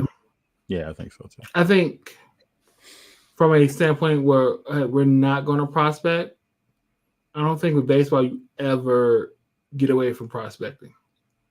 Bowman, who these top 10s prospects every year, you're not going to get away from that. But as far as your sure thing in a hobby, then we get a Ohtani auto. Then we get some low number Ohtani that's gonna be worth some money, especially if he keeps his Japanese autograph rare. I hope he does. You know, man, I had a chance to buy a Japanese auto card a couple of years ago and did not. It is what it is, but I still think about that. You can't get mad about the money you didn't make. I know. The money you didn't spend. I know. Because I'm sure you bought some curries when everybody told you not to. Oh yeah. Yeah, I was doing so. Yeah, I like to buy what people say don't buy. Usually it's something there. Yeah. Why is it like that? People are like, yeah, I wouldn't buy that. And then yeah, so I've learned you do your own thing. But also, if depending on what your funds are, you gotta buy what other people are looking to buy, so you can sell it to them. Yeah, in the short term. Other than that, they catch up with you. When I first bought an Ohtani card, people were like, "Why are you buying that? He's not gonna pan out. He can't hit MLB pitching." That was the thing. He can't hit MLB pitching. I don't know how you look at somebody like Ichiro and don't think another Japanese player can't hit MLB pitching. Exactly. Like a man. This is what they had over 200 hits. Yeah, this is what they do. They make contact with the bat. Yeah, bro. That's why I'm excited about Seiya Suzuki for the Cubs, because generally speaking, they make contact with the bat. You got Hitman Choi. You know, it's a long list of good hitters from Japan. Dude, look at this. You see this? Brush shows up rookie year, 242 hits. Yeah. I mean, just because the MLB don't value hits anymore, like Tony Gwynn, they will be calling Tony Gwynn a bum. Mm-hmm. And you got people now who strike out twice as many times he struck out in the whole career. You know, Ohtani, U.S., Japan had more hits than Pete Rose. Yeah. Pete Rose didn't like that. He didn't want to hear anything about that. No. And Ohtani came over 2001. He was 28 years old. Imagine that. Mm-hmm. And this dude right here, bro, he doesn't get enough buzz in the hobby to me.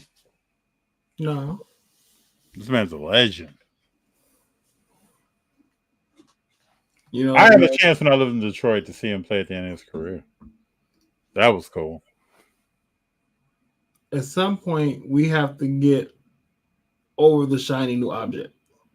We never will. In the hobby? Bro, you know that's not going to happen.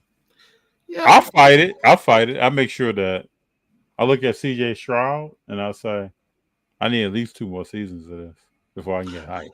I mean, I fight it. You know, I've been picking up Jordans here and there and keeping something to keep something to make some plays with.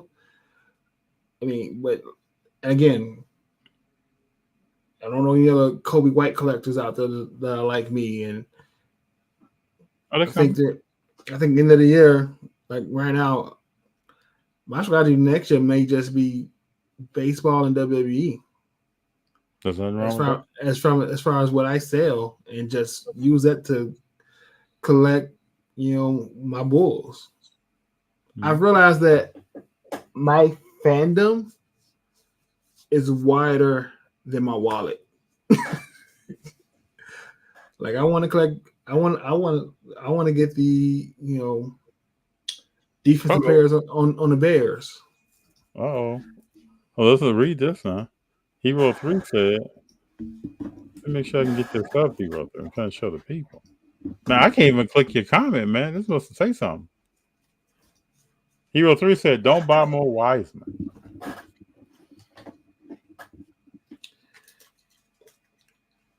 Where my Wiseman's at? Let me. I wish I can show y'all the FD effect. When you go to, you go to a show, you see a Wiseman for $1, you just say, I'm gonna pick it up anyway. Hero 3 is being mean right here. Don't be mean, Hero 3.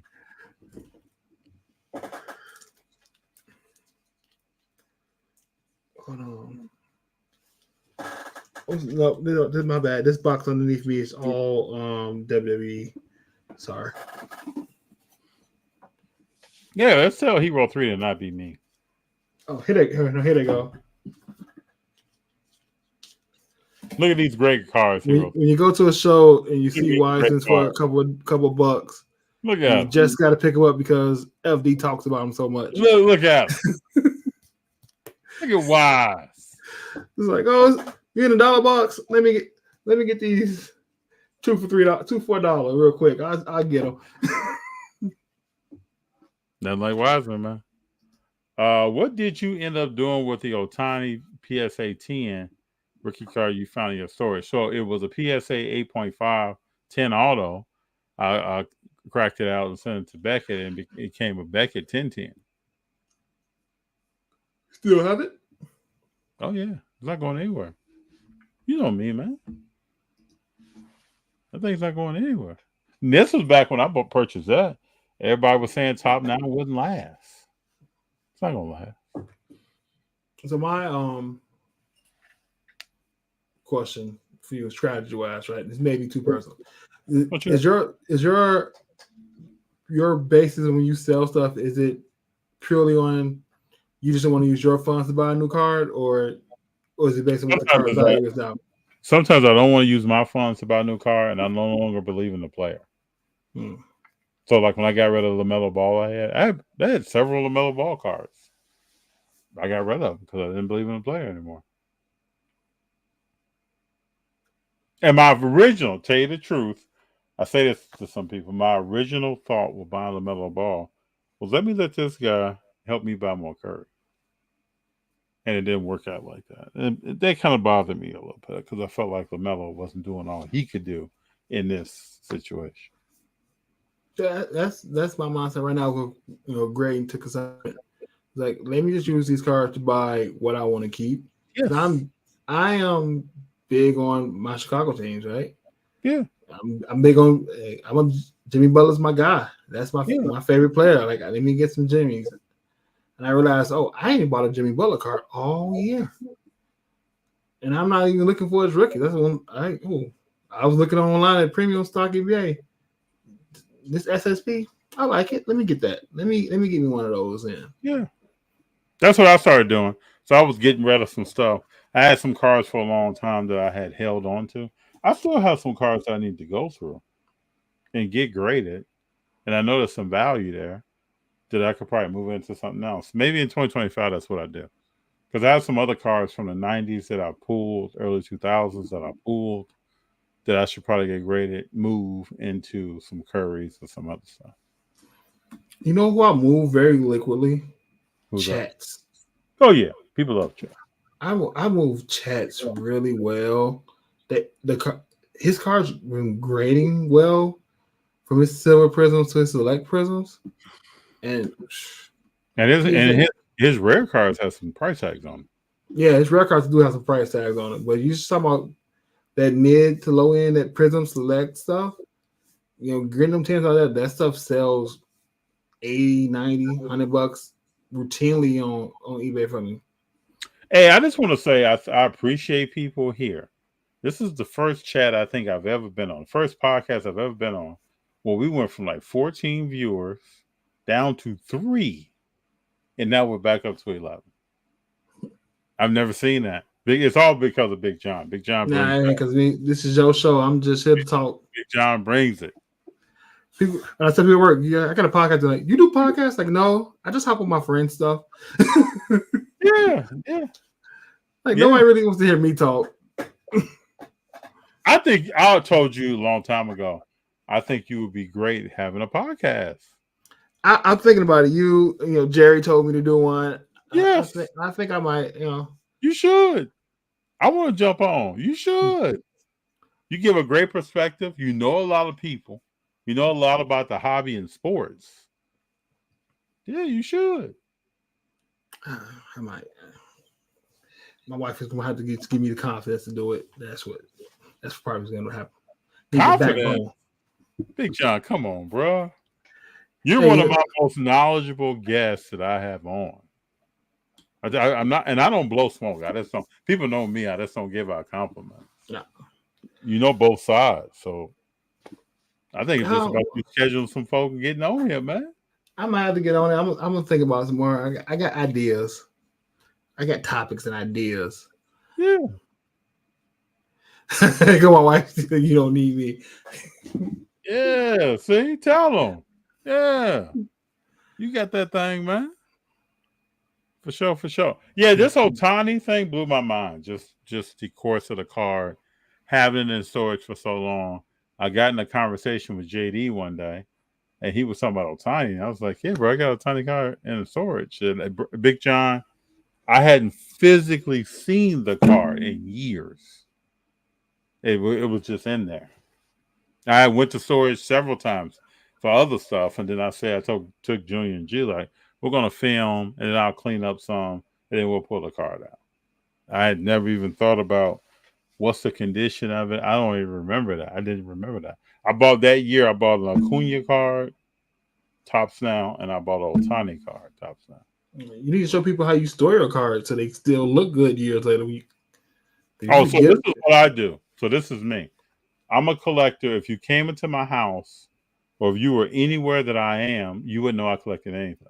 Mm-hmm. Ever since I was young, like I don't put anything, I'm not showcasing anything. I don't have anything on a shelf. I don't have a jersey framed on the wall. I just have never done that. So, and I think I get this from my mom. Now that I think about it, because she preserves everything. So I've always kept stuff in boxes, out of the light. Like my storage is temperature controlled, and that all kicked off because I had a painting made of Jackie Robinson. It went into storage, and it had to be temperature controlled. So now everything is at 70. I think it's 74 degrees, and it's all in boxes. So that Ohtani was in a box of other cards. I don't have, like, right now I don't have anything out in my house. There's nothing. And that's how I've always been. I never have to look at what I'm collecting. So I've even forced myself to not pull stuff out and really look at it a lot or have it exposed to light, anything like that. So, and then I was always good about, even years ago, when I opened up some Topps Chrome product with LeBron and Wade and Carmelo Anthony, is it always penny sleeve and top loaded stuff. Like I never threw a card in a shoebox or anything. I would penny sleeve, top load it, and then I would stack it in some kind of order in a small container that I could store it in out of the light, and in some kind of regulated temperatures. And then some stuff that was at my parents' house years ago wasn't in regulated temperatures, and I just got lucky. So that's just me. Like out of light is my thing. Like I probably would never have a card just sitting somewhere that even the light that's in this room would be affecting it. That just don't do that. But other people do. I know people that always showcase it. So I mean, my cards are even my graded cards are in a box. They're underneath this bookcase, so they're routinely out of main light. Like if you look at these cards, like they in a case, I put them top. I like touching my cards. I like going through them, even though I know what I have for the most part. Mm-hmm. What's worth something, what's not worth something. But like I'm trying to get back in the practice of uploading stuff on eBay, even if it's just $1 card, just so when I get the better cards, I'm in the algorithm. I don't feel like having to restart the algorithm every time I get one good card that I want to sell on my own. Mm-hmm. So it's like there's a hobby side and there's the business side, and I'm like I have to force myself to do the business side because I come home. My wife knows I come home. I sit in this chair. And I just go through cards, and I don't even take pictures. I just go look at them, and then put them in the thing, put them down somewhere.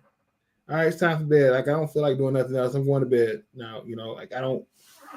When we come upstairs for the night, I go in my office, and like I don't even spend time playing video games like I used to. Like I used to play video games 3-4 hours a night, and now I come home from work, do the family stuff, go into the office. About an hour looking at cards, I'm going to bed. Like I'm relaxed now. So, yeah, it sounds like it decompresses you a little bit. Because I remember a time I used to come home when G was really young, and I would play MLB baseball. MLB the show? Yeah, to relax. And then now I haven't played a video game. That was the last video game I played. And that's probably been, man, almost 9, 10 years. So that was the last thing. Now I come home and do, like, I'll watch TV or I'll do something else. Sometimes I'll go for a walk. I'll do other stuff to kind of decompress. But this is like, listen to both our stories. This is what makes a hobby cool. You can do what what you like to do. You know, hobby your way. That's like, I never judge how people hobby. Like, if it's just a business for you, cool. If it's a hobby for you, cool. If you're a script collector, that's cool. This is what I don't understand, and I'll say this over and over again. We like a sport or we like cards. It could be TCG or whatever, and we come together as a community to talk about what we like, and then we argue. Yeah. Why? I don't understand that. Doesn't make I know it's not logical, but believe me, a lot of things in life are not logical. Listen, when you talk about the bigger names and hobby, there's things you need to argue about. Like there's some debates that need to happen. Mm-hmm. You know, like you seen the Wemby card that was a PSA 6. They cracked it and sold it raw, and it sold for like twice the amount. Is that ethical? Is it not? Like that's a debate that needs to be had. I don't see nothing wrong with it per se. I don't see anything wrong with that. Long as you don't put the card as it's great near mint. If you put it as excellent or good, I don't see nothing wrong with it. No. You took information from the buyer, the potential buyer. But I've gotten to this conversation with many people. I mean, I have all kinds of thoughts, bro. But here's the main reason why I don't see a problem with it. How many times are we cracking PSA 9 trying to get a 10? I just told you a story. Yeah. You crack and send it back, and then they graded a 10 the next time, right? So who's to say that person who bought it, they don't do nothing to it? We're not talking about putting juice on any Kurt's Car Care or nothing. And it's right about time for that conversation to happen again with Kurt's Car Care. It's almost the end of the month. That's got to be a monthly conversation in the hobby. Yeah, I believe that people that are bashing Kurt's Car Care are also buying Kurt's Car Care and using the product on their cars. It's a monthly story. This is what I'm trying to understand though. PSA said, and I haven't even talked about this. I need to make a video or do something about this. I need to start making more videos again. PSA said we don't condone altering surfaces. She can't detect it. But they're grading comic books now. Mm-hmm. They get cleaned and pressed. That's a standard practice in comics. How does that work? But you can't detect it. All the cards that are being deactivated is because the hobby community has brought it to their attention. That's because the person who got the better grade has talked about it. Right. So you keep your mouth. They deactivated the one card last week. They still didn't deactivate that Wemby 101 that they were in the office saying, "Thank you, Kurt's Card Care." So the hypocrisy of PSA. Well, you know that Wemby card's not going anywhere. It was a black, right? Yeah. Black president, that's not going anywhere. Yeah, I'm calling you out on hypocrisy. Yeah. You know, because this person said it, he's not shouting out Kurt's Card Care because they didn't put nothing on there. We're not giving him promotion in the PSA building because they didn't do nothing to it. Like, don't be a dummy. Someone's cleaning cards right now with Kurt's Card Care. They will send them to PSA and they will be graded. Yeah. And PSA won't know the difference of it. But they come out and say they graded it like that. You know the fear is that Kurt's Car Care changes vintage market. Mm-hmm. That's the fear. So if you're sitting on a 3.5 something, doesn't mean anything when that 2 becomes a 4 or that 2 becomes a 5. It shakes up everything in vintage. People are scared, bro. People have a lot of money in vintage. That's not gonna work. listen, you got to come up to detect it, and I not agree. just not just go off the words of what people say online. Even if the person buying saying, "Hey, what if you came out and said you didn't do anything, you filmed your whole process, and come out and say I put Curtis Cocker on something just to see the outrage as a joke, as a prank." Oh, that's probably coming. Like, I was just pranking. Car care some cards and send them in and see what happens. Or don't send it, send them in and don't use it, and say they just it's April Fool's, it's a prank. Like, you can't detect it, so how can you make policies on something you can't tell? So let's double down on this. Let's say Kurt. I don't know him. I don't think I've met him. Let's say Kurt develops a car cleaning service. Mm-hmm. I've said this before. Do you know how that blows up? That blows up. Yeah. You send $3,000 in cars to him, and they come back, you grade them. You got $8,000, $12,000, $15,000 in cars. Oh, speaking of PSA, you can now take your cars to GameStop to get them graded through PSA. Would you do that? That's gonna be a mess. So you gotta. Okay, let me say this. So in a former life, very intimate. Let's just say I'm very intimate with the owners of GameStop. Uh-huh. That's gonna be a mess. That's what I'm saying. No paperwork. And let's say cars come up missing. No paperwork. Mind you, you don't have the proper training for associates in play. That's what I'm saying. With cards. That's what I'm saying. Handling cards.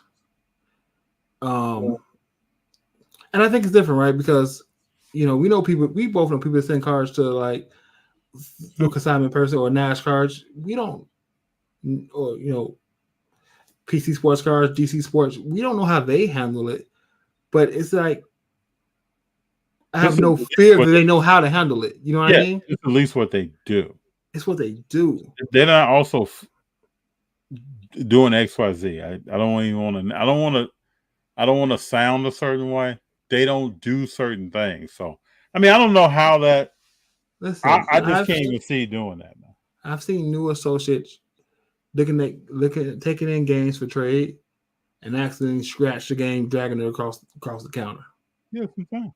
Okay, I've seen new associates drop a controller, test the controller. I've seen all this happen. I've had to remedy the situation. I think it sounds cool. I think it sounds cool. They were doing cash outs. So it sounds cool. We probably sitting in a boardroom or somewhere and say, you know what, that's the next step of the evolution. I mean, the next step would be to partner with PSA to get it graded, but the no paperwork bothers me. Right? And then you get to, as a customer, I'm going to bring my cards to you to grade. Don't really have an idea when they're coming back. I have no paperwork, so I have no knowledge of where the cars are in the process. And I'm just talking. They're gonna be fielding phone calls. Hey, I sent a car to you last week. Did it get there yet? When did it go out? When did it do that? Like, and Bruce behind the counter has no answers. Yeah, it has no answers. Or maybe when you call back, Bruce no longer works there. Yeah, Bruce took the card. Hey, maybe Bruce is out, in Vegas on the card money. Bruce took the card and quit. Like I think it's a good step. It's got execution is going to be a mess. Personally, the Guru told us about mass appeal. Mm-hmm. Everything is not mass appeal, man. It just is not. That's like dropping your cars off now at Walmart. You're gonna drop them off at Walmart and submit them? Maybe that's the next step. Drop them off at Target. Submit them. And if it was that easy to do, why is PSA partnering with GameStop over a Walmart, over a Target. Maybe the demographics told them this is the age group that has the highest earning potential 20, 25 years from now. And we need to target these people now. I don't know. GameStop won't be around 25 years from now. It probably won't be around in 2026. Again, we just talked about how everything's going to the internet. You know, I shouldn't be on the internet talking bad about people, but I don't care. Brendan says you would think greater notes would be a courtesy. They are in comic books. Well, I think PSA is doing greater notes now, right? You got but you got to pay for it. It's a courtesy in comic books. Well, you got to pay for it. I don't think the hobby as a whole wants greater notes. Just like the hobby as a whole won't subgrade some PSA. No, they don't. They don't want all the information. They just want. They don't want the information. Numbers. They'll let me ride out. You know, knowing why it's a PSA 9 sounds really good. But if you want to know why it's a PSA 9 and you want to know if it was off-centered or something, why didn't you send it to Beckett? Why don't you send it to Tag Grading? They'll tell you ass what's going on with that card. Send it to Arena Club. They're gonna scan it and tell you and show you video evidence that is all 56 to 44. They didn't even want to know when HGA was doing that thing. They didn't want to know. So we don't really want greatest notes. We just wanted to be a 10. Yeah. That's what we want. We want PSA 10s and nothing but PSA 10s. They want to know why their credit rating is low. They just want a high number. Yeah. So speaking of PSA, this is probably the last thing, right? Because this is on my mind now. Why? So why did that card go back to the Wemby? Why did it sell for $2,000 less as a PSA 6, more as a Raw? Right? What has to happen for a PSA 9 value to actually be a value significantly greater than Raw? You said what? Well, what has to happen? Because it's a community thing. It's not a PSA thing. It's a buyer's thing. Right? Everybody wants. You think about the number, especially of how many cards get graded. You're more likely to get a PSA 9 than a PSA 10 out for most things. Mm-hmm. But if you get a 9, you can be mad because you can't resell it for a hefty price. You basically lose the money. You know, PSA 9, even the best Martin card out, PSA 9 Wemby Silver Prisms aren't selling for $100 now. Everybody wants the PSA 10. Like, what has to happen from a community mind standpoint for that to change? For PSA 9s actually have value and are worth something. Because man, if it's a PC card, it's cheap. Listen, I got a bunch of Cobra PSA 9s for $5 that I bought for $5 so I can have the card and don't have to worry about getting it graded and take that risk. Like, to me, it was like, I could buy it raw for $1 and grade it for $20 and hope I get a 9. Hope I get a 10. Or I could just buy it for $5 at the PSA 9 and put it in the box. Well, a lot of vendors, these 9s become liquidation sales. They just want to get rid of it. You mean the 9s going to repacks? Mm-hmm. Yep. Which I know we're never getting away from repacks. No, we won't.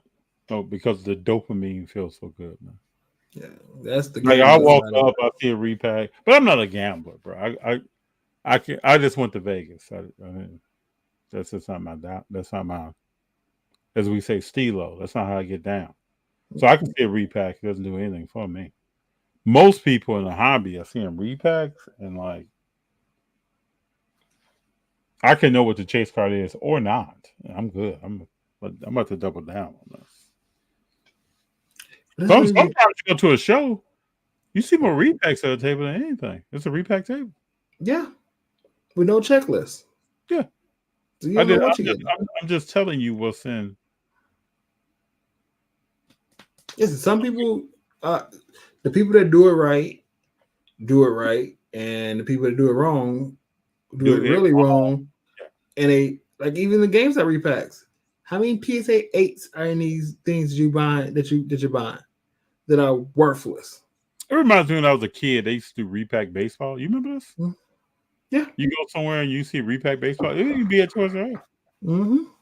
Yeah, I can't. I used to buy that then, like 8, 9 years old. I can't mess with that. You get people you've never heard of. When I first started, my wife suggested that I just repack all these base cards. I'm like, that's just shady. Hey, we get rid of them, but I don't think I'm gonna have repeat business. No, I think getting a bunch of base cards. I'd rather just pack them as packing peanuts. Another thing I've seen is that people are taking ordinary cards, maybe a card that's $10, $15, posting it on Instagram as a $200 card, $150 card. You can pay for $150 if you want. I never said I'm the seller. I never said it was a comp. I just said it's what I'm selling it for, or best offer. So, or best offer is a trap door where I get myself out of this if anybody starts questioning me about it. Hey, listen, you have the right to offer. I mean, I know right now I got cards on eBay that are way more than what they because I really don't want to sell them. Well, you know, cars on eBay that are way overpriced from what they were 3 years ago. Yeah, the seller has never changed the price. Yeah, I've contacted some of those people, and then they decided to change the price. No, I got like 2 graded baseball cards of a good pitcher that I know I have up at a high amount because that's where I see it going when next year starts and they get hyped. I just put it up there to see if anybody want to bite early.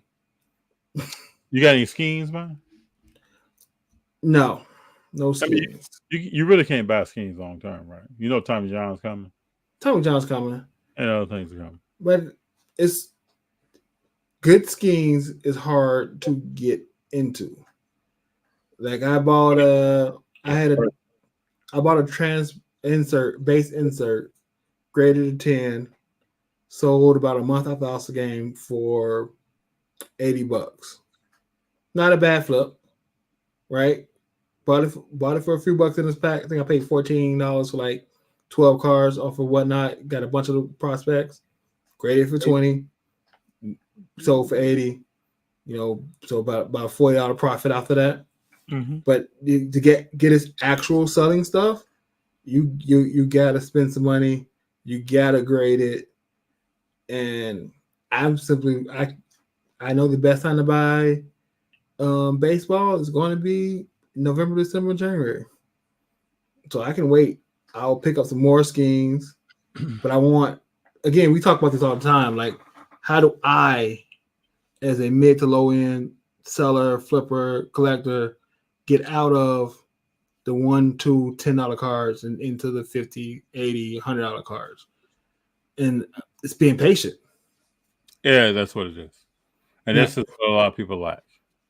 Foulball, I agree with you, but I don't collect schemes. He's a Pittsburgh. He's not a Cub. I can care less about having him in my collection.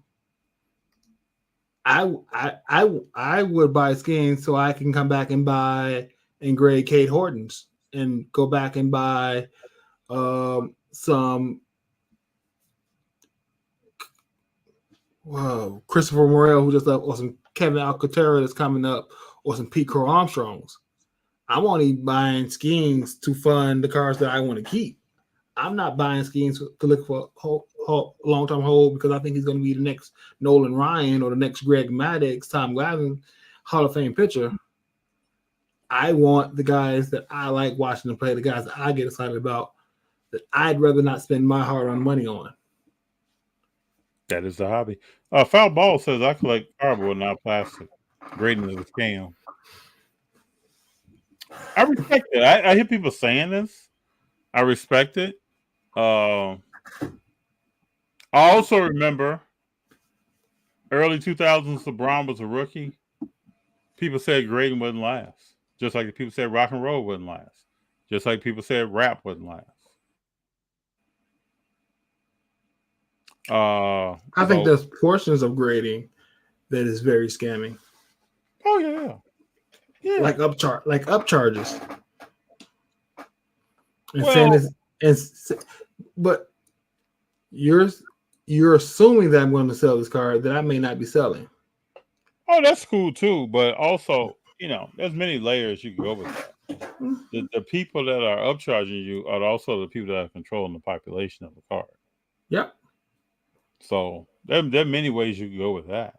And I understand you want to. It's got to be insured, and that so there's a price for it to be insured. But you're also assuming that the value's this X amount because you're assuming that I'm going to sell it. The crazy thing is, you take a car to Beckett. If it's rare, you get a top grade. You got that for one price. Mm-hmm. You know what that price is. But I still believe that in the next 2 years we're going to see a lot from Beckett. Here's the thing: they're not refunding these high-end cars that have gone down in price because of the market. They're not refunding people who graded one-on-one, Wanda Francos, and refunding them because now the car is worth $10 instead of $20,000, $30,000. But when we submit to PSA for that brand equity, we're helping them grow their business. Yeah, they've used all that pot of money to grow their business. Listen, I bet you if you saw a graph of the revenue stream before and after these fees, it would blow your mind. Mm-hmm.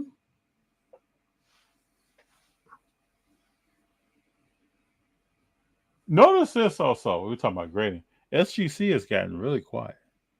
Yeah, they just extended the Top Strong deal for another to the end of the month to the 30th, which I do have to.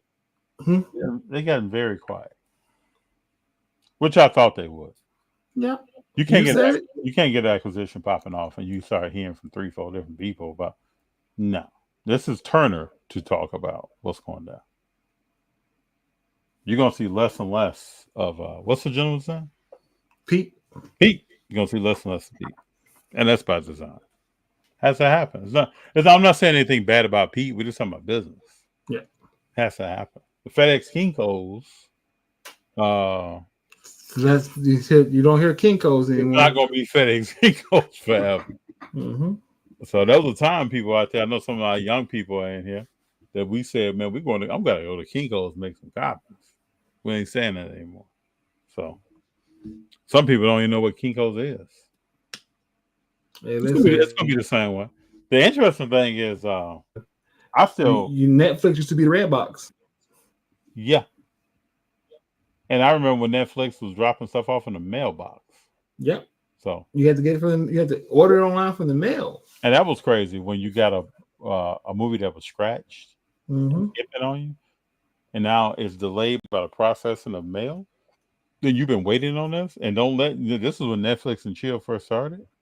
Don't let you have that date lined up, and now you just got a movie that's you went from 4 minutes to 24 minutes back to 3 minutes into the movie within seconds. We remember these days. Yeah. So now if you'd have told me Netflix was what it is now years ago, nah, man. If you'd have told me Amazon was this that place that you order stuff from and it came in a box, they were doing fulfillment for everybody else. That's how they put Toys R Us out of business. It's like, nah, they're not gonna do all that. Now we got movies. Amazon Studios is here in LA. You got your Culver City.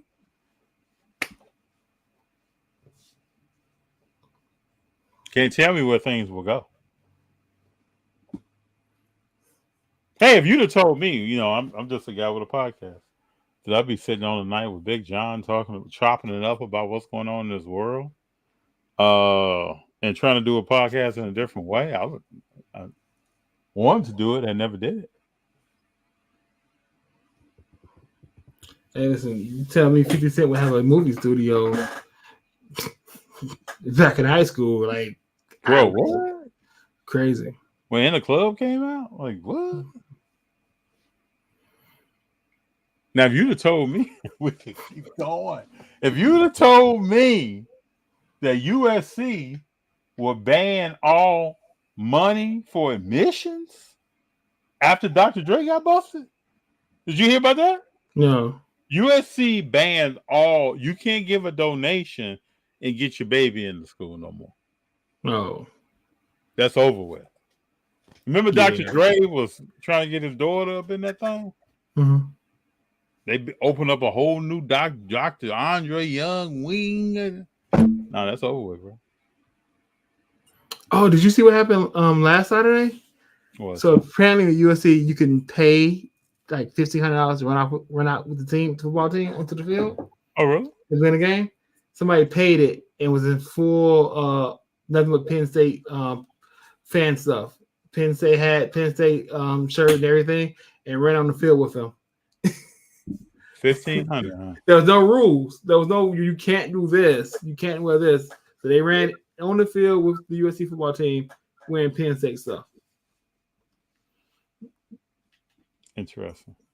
But you spend 1,500. I know we spend our money how we want, but and like Shannon Sharp always says, he cracks me up with this. I'm not watching anybody's pockets now. I'm not watching pockets, but it's interesting, man. It's interesting what social media, for those of us who remember when there was no social media, what social media have done. I remember when I was in college, we knew, especially in the fraternity and playing football, we knew what happened in maybe the 3 or 4 surrounding states.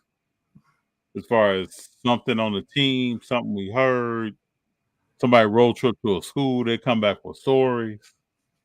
There was no Instagram. Like I didn't know what was going on with USC, UCLA, and Penn State, and Florida State, and what's happening at Bethune-Cookman. Man, I didn't know that. And in college, there's a party tonight. Oh, we having a party in my dorm. All right, listen, I'm gonna get in the car. I'm gonna drive down there. Yeah, see what's up. I ain't doing it on my campus tonight. I'm gonna drive down to your campus. Exactly. I remember some kids left our school, drove 6 hours to K-State. Mm-hmm. No, some of those people within 5-6 weeks was on academic probation, but they got their kick on. That was the thing, man. When I was in school, I just couldn't fathom I'm going to kick my way out of this school. I just couldn't even. I came here. So, Big John, before I left to go to school, my father sat me down and gave me to talk about you're leaving for a piece of paper. You're leaving here for a stamp of an institution that says, yeah, FD's good. He went through this and that and this and that. He at least pay attention. Let me give him this piece of paper. I didn't go there to kick it. I didn't go there to be drunk from the floor up. I didn't go there to get somebody pregnant early. I didn't go there to consume every narcotic that I saw with my eyes. All this stuff, because in our families, man, my baby's going to school. My parents didn't go. My father went to a junior college. My mom didn't go to college. They're sending their, I was the youngest child. They're sending their baby to school. So that's the rationale from the home front, from the family. My relatives will call, how is he doing? This, that, and the other. But when you get there, there is so much going on. So my dad sat me down. And I think even from his time in life at the time, and he had me at 31, and even in his understanding of school from the time he was there, Big John, he laid out everything. This man was Nostradamus, man. He laid out everything that I saw my freshman year to the T. To the T. From playing football, what that's going to do socially, what your relationship is going to be like probably with your coaches, what they're going to expect from you, what these women are going to be talking about, what the drug and alcohol scene. He laid this thing down.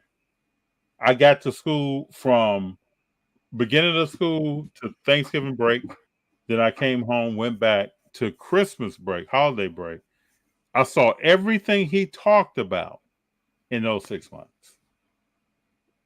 Yeah, he just gave you the real. Gave me This is broke what's it gonna down. happen. Gave me the book to just flip through. Oh, okay, yeah. Chapter 3. This is going. But you If I didn't have, course. bro, if I didn't have someone like that breaking that down to me, and I had to see it first, and then develop a plan. A lot of times in life, I've developed plans on what I'm gonna do for stuff before I even see it.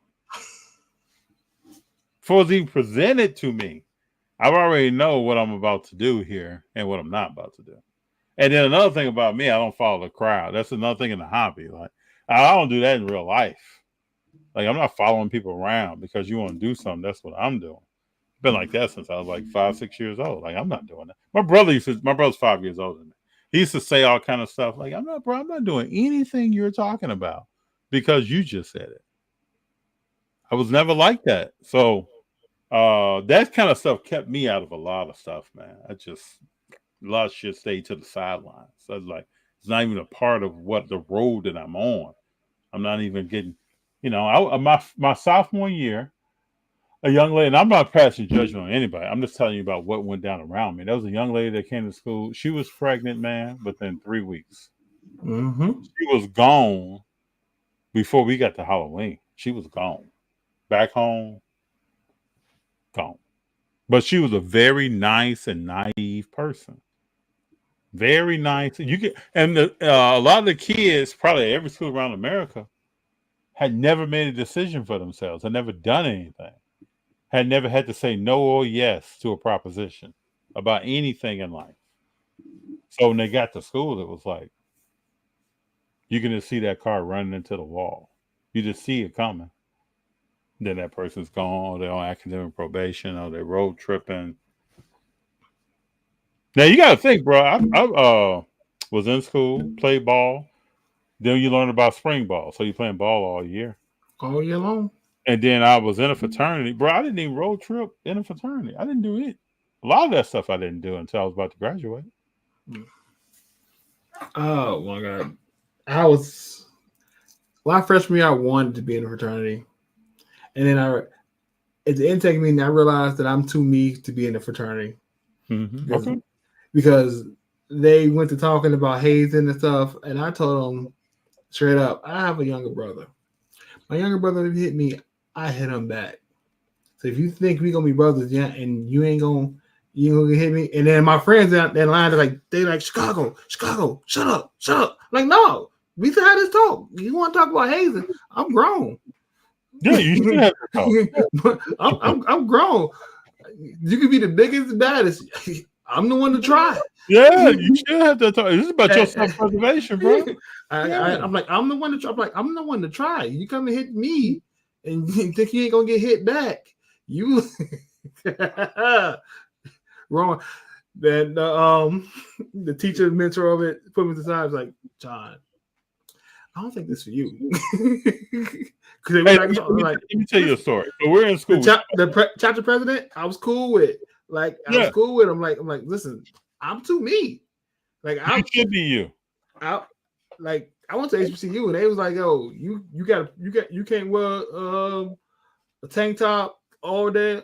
Yes, I can. Yes, I am. Wear a shirt. I ain't got one today. I'm wearing my tank top. It's hot in South Carolina. Yeah, I'm working on that. So going back to what I told you before we get off, there is no social media. So we hear about a guy in another fraternity.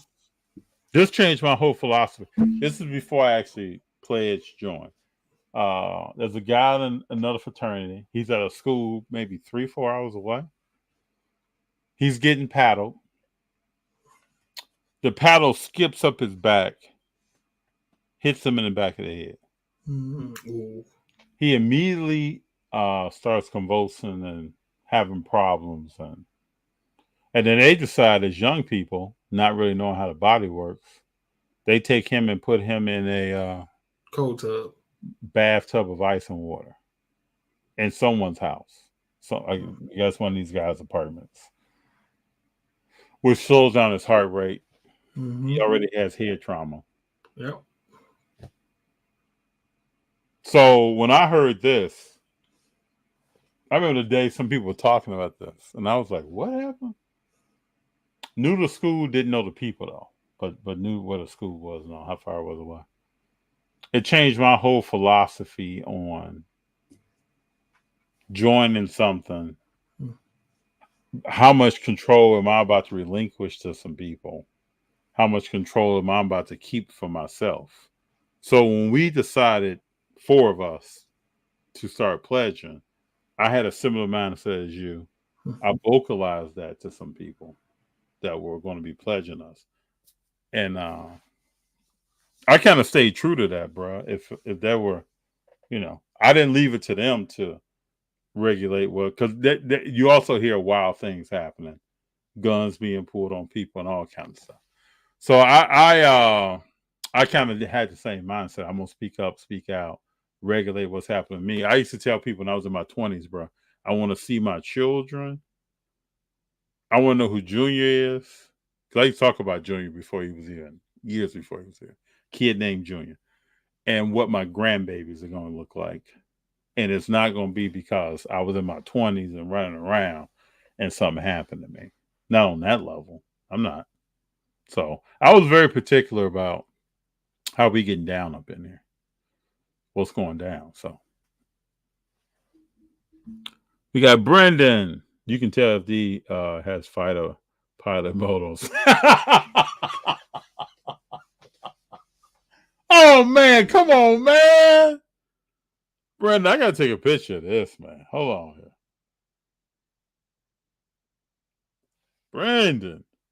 I got fighter pilot mode on. Man. Hey man, I just try to be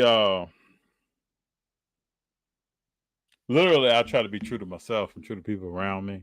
And I feel like I got blessed. I don't know what. Sometimes it doesn't. It feels like it's some work, but I think I'm a forward thinker. So when I was 20-something years old, I was very serious about what's going on around me and what I'm involved in. Lambda. Okay. Yeah, this Greek life is hot out here.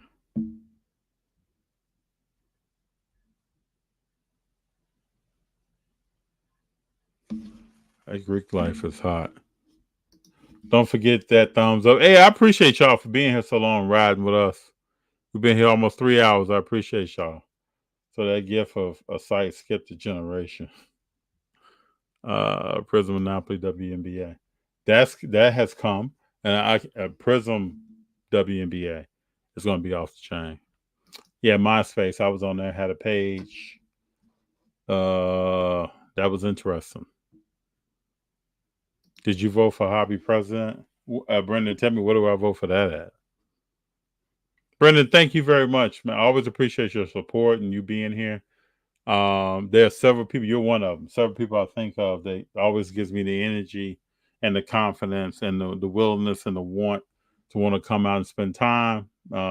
You all are my people. I appreciate you. I really do. We got Big John back. Big John, what's up, man?